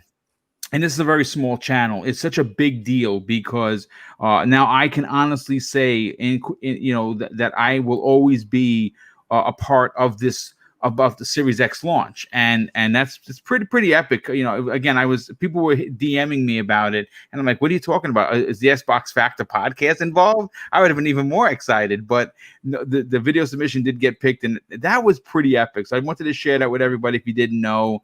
But I do want to get to the review of the console, and I'm going to go first as the host, and I'm going to give you my I'll put it this way. Listen, the reality is there's really nothing negative to say, and if that makes me a fanboy or an Xbot, if you will, then so be it. For me, there is nothing I don't like about the system. I think that the design is a very PC centric design. I think it's very, very it's subtle in its stance, but it's sturdy in its presentation. The green glow that you see on the top where the vents are, where it's just a piece of plastic, is immaculate. It's as quiet as a mouse. It's surprisingly heavier than I would have expected. It took me by surprise on how much weight this thing has at its size. I think the new additions to the controller. It's a familiar controller, but it's a tidbit smaller. And I have big monoblas, which is hands, obviously. It for me, it fits perfectly. I like the share button. I like the textured grip on the back. I think it's fantastic. My review, my personal review, I would have given this a 10. If it would have been launched with of course Halo Infinite, but I'm giving it a 9.5. And I know a lot of people may challenge me on that, and that's fine. Again, it's something it's a hill I'm going to die on. There were not a lot of games for you, maybe if you're more of a PlayStation or Nintendo guy or gal. For me, I didn't know what to play first. I had so many games to play, and I wasn't talking about old games because I bought everything. The only new game I didn't buy was Yakuza, which I'm even though I'm not a big Yakuza fan, is probably going to somehow buy it. But I had Valhalla, I had Dirt, I had Bright Infinite, Tetris Effect was there. I bought the Falconeer. I downloaded through Game Pass Gears Tactics. I have Gears 5 to go back to. I'm going to play some Forza, Horizon 4. I want to check out some of the Halos. I want to see what advantages they get. So I had so much to play, and I had literally so much to play that I didn't even get to Valhalla because I'm so knee deep or neck deep into Watch Dogs, and I'm loving that. So I'm going to probably, after this show, going to take a minute and probably pop on Valhalla, and I'm going to get enveloped in that. But for me, 9.5 out of 10. Easily one of the best Xbox consoles I've ever owned. One of the best. I can go on for an hour, but there are other people here. But just the presentation of when you open the box. Like, look, I'm not poking fun at Sony, but like when Sony does things, it's very corporate, right? It's very straight. It's very robotic. When you brought home this console with Halo being on the back and the console picture being on the front, when I opened this console, I was completely blown away with the presentation. It's wrapped in this black foam. It has the label over it. I mean, you feel like you're opening a premium device. When I opened my PlayStation 5 today, it felt like I just went to the to the bargain basement. I opened it up. There's the white packaging. I opened up. Oh, there's a controller, white foam. Okay, great. Put it onto the side. Pull off the top. Plain white. The plain white box. Nothing. Open it up. Oh, look. There's the 8 carton. Here's the very, very plain Jane. Very, very, very, again, very robotic. Now console fine, and I'm going to give my review on the console. I think the console is fine, but that stand pure garbage. But you'll get more on that. I got a rant for that tomorrow on Breakfast with Boom, because the whole show is going to be dedicated to PlayStation 5 and its launch, and that stand is garbage. I mean, pure garbage. Shame on them because it looked sturdy in the video, not so much in real life, but 9.5 out of 10 for the Xbox Series X for me. Its launch, its games, its controller, its UI, its OS, its quick resume, everything that I could ever wanted in a console. Who's never owned a massive monster PC, I am thrilled to the gill with this. Zemi, for you, what is your overall review of the Xbox Series X? Well, just to start off, I agree with everything that you just said, like from the controller to the UI to everything, right? But I do want to add something in with the actual packaging, right? I don't remember if I said this on on the launch day show or not. But one thing that I noticed, and I just really cannot get this out of my head about the packaging of the Xbox, is the tape that they used to seal the box, right? There's 4 pieces of tape. Yes. But the tape actually had a little flapper that you could actually get your hand on or your fingers onto and just pull the tape off of, rather than like trying to like pick at the tape and then get like a holding to like rip the tape off. Like it actually had a place for you to grab onto the tape to pull it off on all 4 of the pieces, and the adhesive did not rip the artwork on the box. I just thought that was so forward thinking and just like an incredible touch that Microsoft put on onto their packaging, and I really, really like that.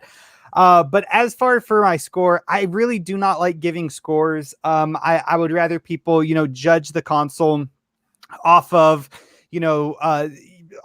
off of what the console is rather than just a number. But if I was going to have to give a score just for my personal perception of the console, I'm probably going to have to give it a 9.99. Okay. As close to a 10 as I can. I won't give it a 10 because I don't think anything is perfect, but I'll give it to as close to perfect as I can. A 9.99. Listen, I can't argue. And you know something? What's crazy is I didn't even notice that. I just used a razor and cut them. Like I literally just went around. I am going to say this though. I definitely want to thank whoever decided to use 4 pieces of tape, because when you're trying to open the box, that guarantees no one has touched your console, because it has 4 flaps of tape. Sorry to say, the PlayStation had 1, so and you could easily lift it up and potentially get into your box, and you wouldn't even know. So everything about it was great review. Let's get to Boxer Bear. Boxer Bear, you had a lot to say. Your excitement levels obviously are through the roof. What would you review? What if you had to? If we were a publication right now? We're a small channel, so no one gives a shit. But I care, and I think everyone, the 600 people that were here today, care. What would you review the Xbox Series X? Well, you summarized it pretty well. The experience is incredible. I think only a very, very, very small percentage of PC gamers have ever experienced the same thing we are experiencing now on the Series X. I mean, yeah, PC gamers had better frame rates for years now, but not with that resolution and that level of detail, unless you have a $2,000+ dollar rig or $1,500 rig. So yeah, what would I score it? To be honest, it's hard because the console itself is amazing. But I'm totally with you, Boom. The lack of Halo not being there, and the obvious mismanagement that is going on at 343 at the moment is a little damper. So I would give it probably a 9.7. Okay. I mean, listen, that's a strong score. I mean, like for me, because of my love for Halo, because I have such respect for the team, and again, obviously, it went from Bungie to 343, and as much affection I have for the Master Chief and that franchise, I'm a bit bummed that we can't celebrate the Master Chief on a new Xbox console as powerful as this. It is coming next year. Again, I encourage you to tune in Monday evening at 8 p.m. Eastern Standard Time to Primetime Gaming, where we're going to go into absolute deep depth of this article with Phil Spencer. And again, if you had doubts about what's going on at 343 and you had doubts about what's going to happen with Halo, this interview was fantastic, and it does certainly shed a tremendous light. But good, strong score. 3-bit. Let's get your opinion on it, brother. You've had some time with the console, and I'm interested to know whether you agree or disagree with some of the things that we had to say. But more importantly, what your personal score would be for Microsoft's next generation console. Yeah, for sure. The experience of the Series X is like the first leap we get with comparing the console generation to the PC. And the new features like the quick resume feature coming in with Game Pass makes the overall experience really great. The presentation of the packaging made the presence of the system feeling premium. The only reason I wouldn't give it a 10 was because of not knowing what games are quick resume, like Watch Dogs wasn't, and the slower download times at the moment. Everything else was it was just beautiful. The gameplays for games are incredibly smooth. Going back to older games and seeing the updates is just a great time. The technology inside of the Series X needs to be appreciated. Just the overall presentation of what I felt when I actually got into the Series X was great. So yeah, I think I'll give it a 9 out of 10. It's very close to a 10. Yeah, it's hard doing reviews. Again, all this could change with just through time, but it's almost a I mean, perfect you know storm. what we could do? We could revisit this conversation maybe 6 months down the road and re-review it. I mean, we've seen the IGN do it. I mean, well, I really shouldn't bring them up because they're trash, but we've seen other publications that I respect. IGN is certainly not one of them. That have re-reviewed games based on an addition to something that was missing, and something we will do that. We'll timestamp this, and we'll come back and see whether or not our scores have increased or decreased over maybe a 6-month period. But Yeah, not a fan of IGN. yeah, no, me either. But, I think that they're just such a horrible conglomerate. They're exactly what's wrong with the industry. They're basically like hookers. They do things for money, and that's it. They don't do things for the fans. They're literally like hookers of the industry, and you can actually quote me in saying so. Flamish, let's get your review. Obviously, you've had some things to say, and obviously, I'm glad to know that your TV situation is going to be rectified. Hopefully, you can, in fact, brute force. But for you, with the Series X launch on Tuesday, with its launch lineup, control, UI, OS, the online, whatever you want to add to the conversation, what would you review the Series X, Microsoft's next generation console? Okay, so for me personally, it's a 10. There, actually, I would say an 11, but that's not possible. For me, it just feels like the next gen is here. It's all what we were waiting for: 60 frames, 120 frames. All they were saying is true. It's all working beautifully. My TV is on the side. That is not console, but man. I'm speechless, man. There's nothing more I can say. Just, it's me. If I could give it more than a 10, I would, but it's a 10. Well, I mean, listen, I appreciate your honesty. I mean, obviously, that's the excitement that you're having. You said that this is your first real console launch, and obviously, this is probably one of the most. I mean, again, folks, I've been gaming a very long time. I've seen consoles come and go. And I have to say, to see the power that we're getting, the advantages, the advancements that we're getting in the Series X, and I haven't had a chance to. And that's the thing. I know people are going to ask, well, boom, you have the Series S. What do you think? Here's the problem. I have barely had any time to play. I've on the Series X. I've had my time, but not enough time. I literally set up my Series S, started downloading Devil May Cry Special Edition, and I do not want to do an off-short review on it. I want to take some time to play that console and give you the skinny of some of the other games and what it looks like. And I will come back and review that as well. VJ, listen, I know that it's. I think that we can't even ask you for a review based on the fact that you don't have the console. So I think that would be tremendously unfair. So what I think we're going to do is we're going to revisit this particular question for you specifically next Thursday, but also we can bring Joe back into the conversation because he's right now. He messaged me privately. He's putting his PlayStation 5 together that came literally as the show started, and of course, we have to we have to respect that. He's a PlayStation guy, so he's excited like a kid. It's like his Christmas part 2. So we'll get his opinion on it next week. But listen, folks, we're past the 2-hour mark. I want to get 2 super chats that came in that I've been trying to get to.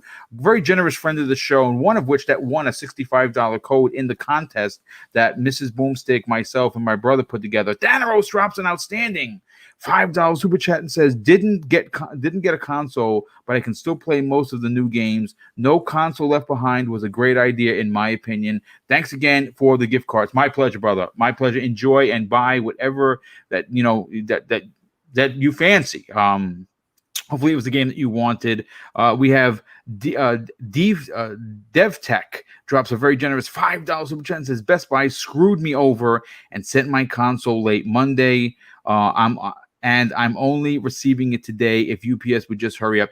Dude, I'm sorry that you missed out on launch, but at least you're getting one for sure.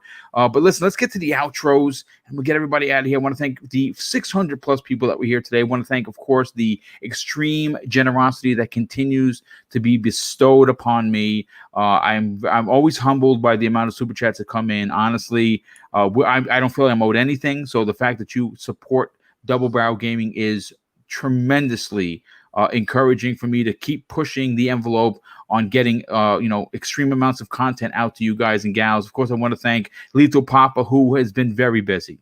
There was a couple of a-holes, which of course he took down in pure Lethal Papa fashion, walked silently carrying a bid stick, obviously, or a big 6-shooter, because he is the sheriff.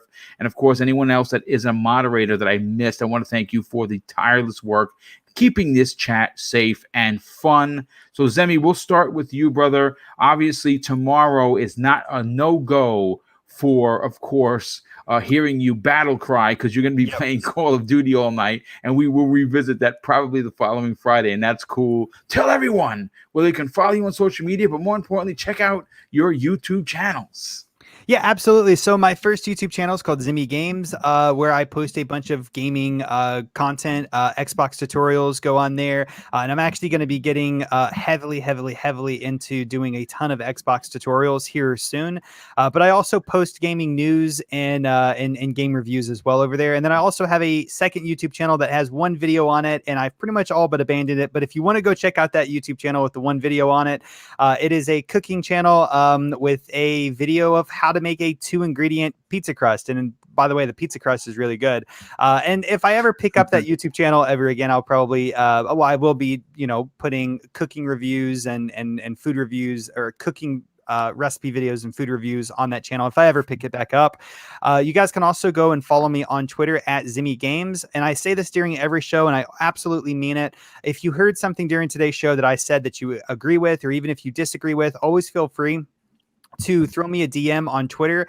I absolutely love interacting with the community, listening to different people's opinions. I think it's a crucial, step in forming new opinions, for myself and for a lot of other people as well. So always feel free to throw me a DM. And then you guys can also check me out all throughout this weekend. I will be playing the new Call of Duty Cold War, or Black Ops Cold War game, on my Twitch channel, and you guys can find that by just searching for Zimmy Games. And I will also be posting tweets whenever I go live on my Twitter as well. But yeah, boom! Thank you so much for setting up the show. It was amazing, and I cannot wait to go and play some more Assassin's Creed and some Call of Duty tonight. And I think you have one more super chat, man. Oh, let me see. Okay, we have, let's see. I don't see it on my screen, maybe because I stepped away for a second. Let me just see what's coming. Oh, yeah, here it is. We have Mark Cardwell drops a very generous $5, which says, okay, where are you, Mark? He says, one more. I'm 18 hours into Valhalla on Series X and haven't been this engrossed into a game in forever. Dude, as soon as this show is over, I know the boo birds are probably saying shame, but I'm going to pop in Valhalla, though I'm not going to front. It's going to be a hard toss up because I want to get back to Miles Morales, but I'm going to put at least an hour into Valhalla. Potentially tonight, I'll stay up and play Call of Duty. God damn it, there's so many games. This is a great time to be a gamer. Once again, I am not upset in the least bit that Cyberpunk had to push back their game. Me either. Yeah, I am not upset. I do want to say, Boom, you made it yourself a little bit harder than I did, because I don't have a PlayStation 5. Oh, so I have a little bit less choice.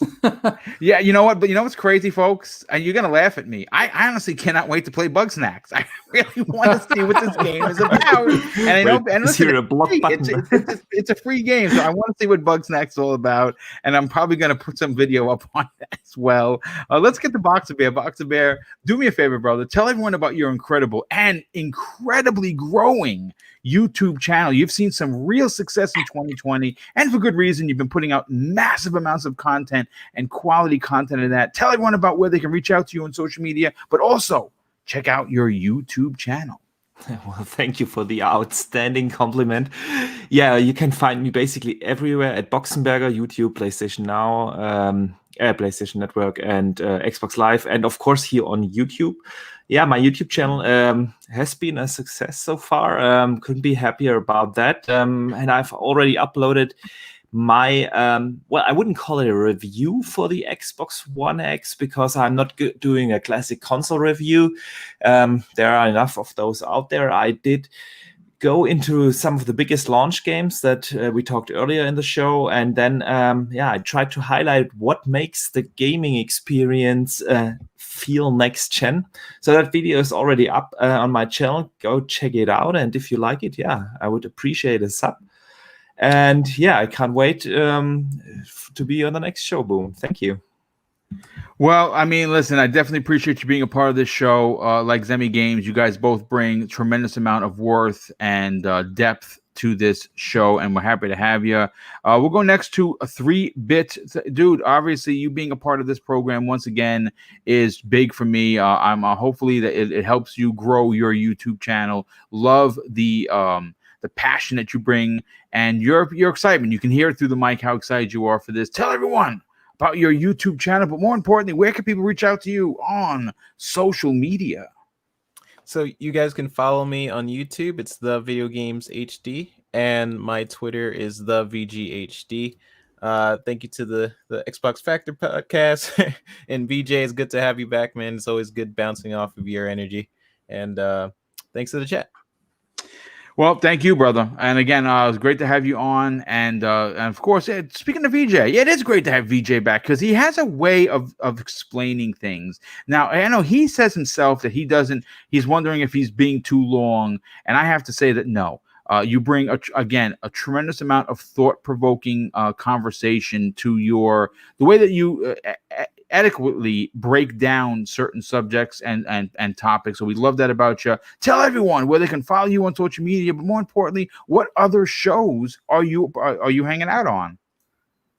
Thank you, Freebit. Thank you, Boom. And just on that point, Boom, I have been kind of after my little sabbatical, if we can call it, I've been wrestling with myself. Should I perhaps censor or edit what I may have to say? But however, I've come to the conclusion, and I've found that it's more than a moral duty sometimes to speak one's mind truthfully, other than when it's a pleasure to do so. So I mean, games matter, right, as they affect hearts and souls. It's in my experience, anyway. Not just ours, but the people that create these games. So I should really not make any apology about being passionate about this subject.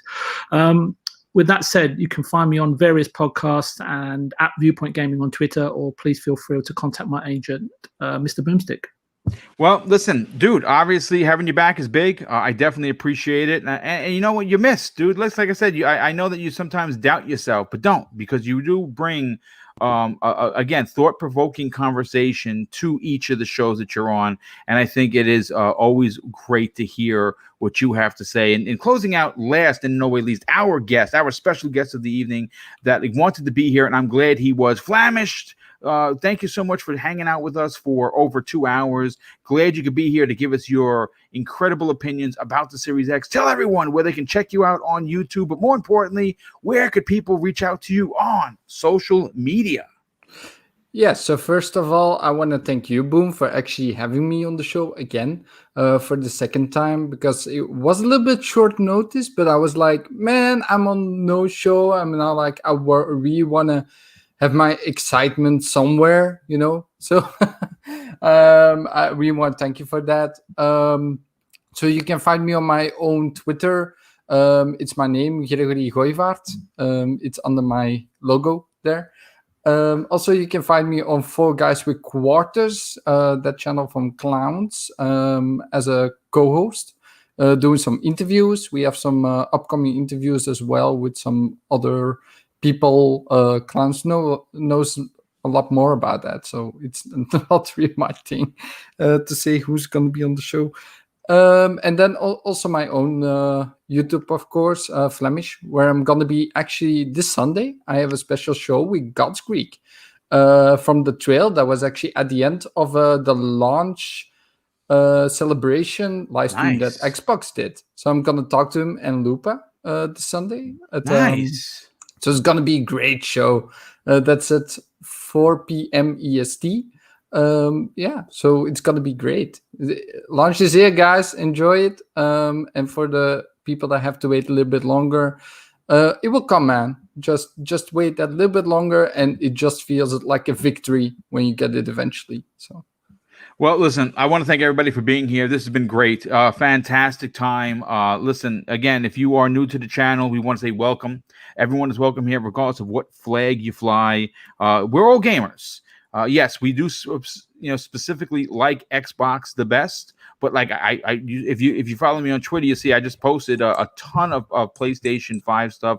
I did get mine. I did buy Demon Souls, which I'm gonna get murdered at. I did buy Miles Morales, and Sackboy will be here this evening. I know it's a platform. A lot of people are going to pass on it. I like platformers, and I like the Sackboy character. And yes, I'm playing Bug Snacks. I'm downloading it as we speak. I want to thank everybody for taking the time to hang out on the new episode of the Xbox Factor podcast. And the next time that you can find Mr. Boomstick doing live content will be tomorrow morning at 10 a.m. Eastern Standard Time on the new episode of Breakfast with Boom, where that show is going to be dedicated to the PlayStation 5 launch that took place today. We're going to be talking about the games we're playing, what we think about the consoles. We will be doing a console review, and I'm sure I'm going to have a topic or two before we get into the what our thoughts and theories are of the PlayStation 5. And our special guest tomorrow is going to be none other, the Mouth of the South. You know him as Noof Nukem, the Terminator. He'll be joining us tomorrow morning as well to give us his opinion on the PlayStation. I want to thank everybody for being here, taking the time to support Double Barrel Gaming. And I'm going to close out the show with something that's important to me. Hopefully, one day it'll be important to you. And that's something that my dad taught me, made me a better man, definitely made me a better police officer that has served my city for 21 and a half years. I want to say this: treat others how you want to be treated. And also, it doesn't cost anything to be nice. You live by those rules, and I can guarantee you're going to have an awesome day. So take care, everyone, and we'll see you next week on the newest episode of the Xbox Factor podcast.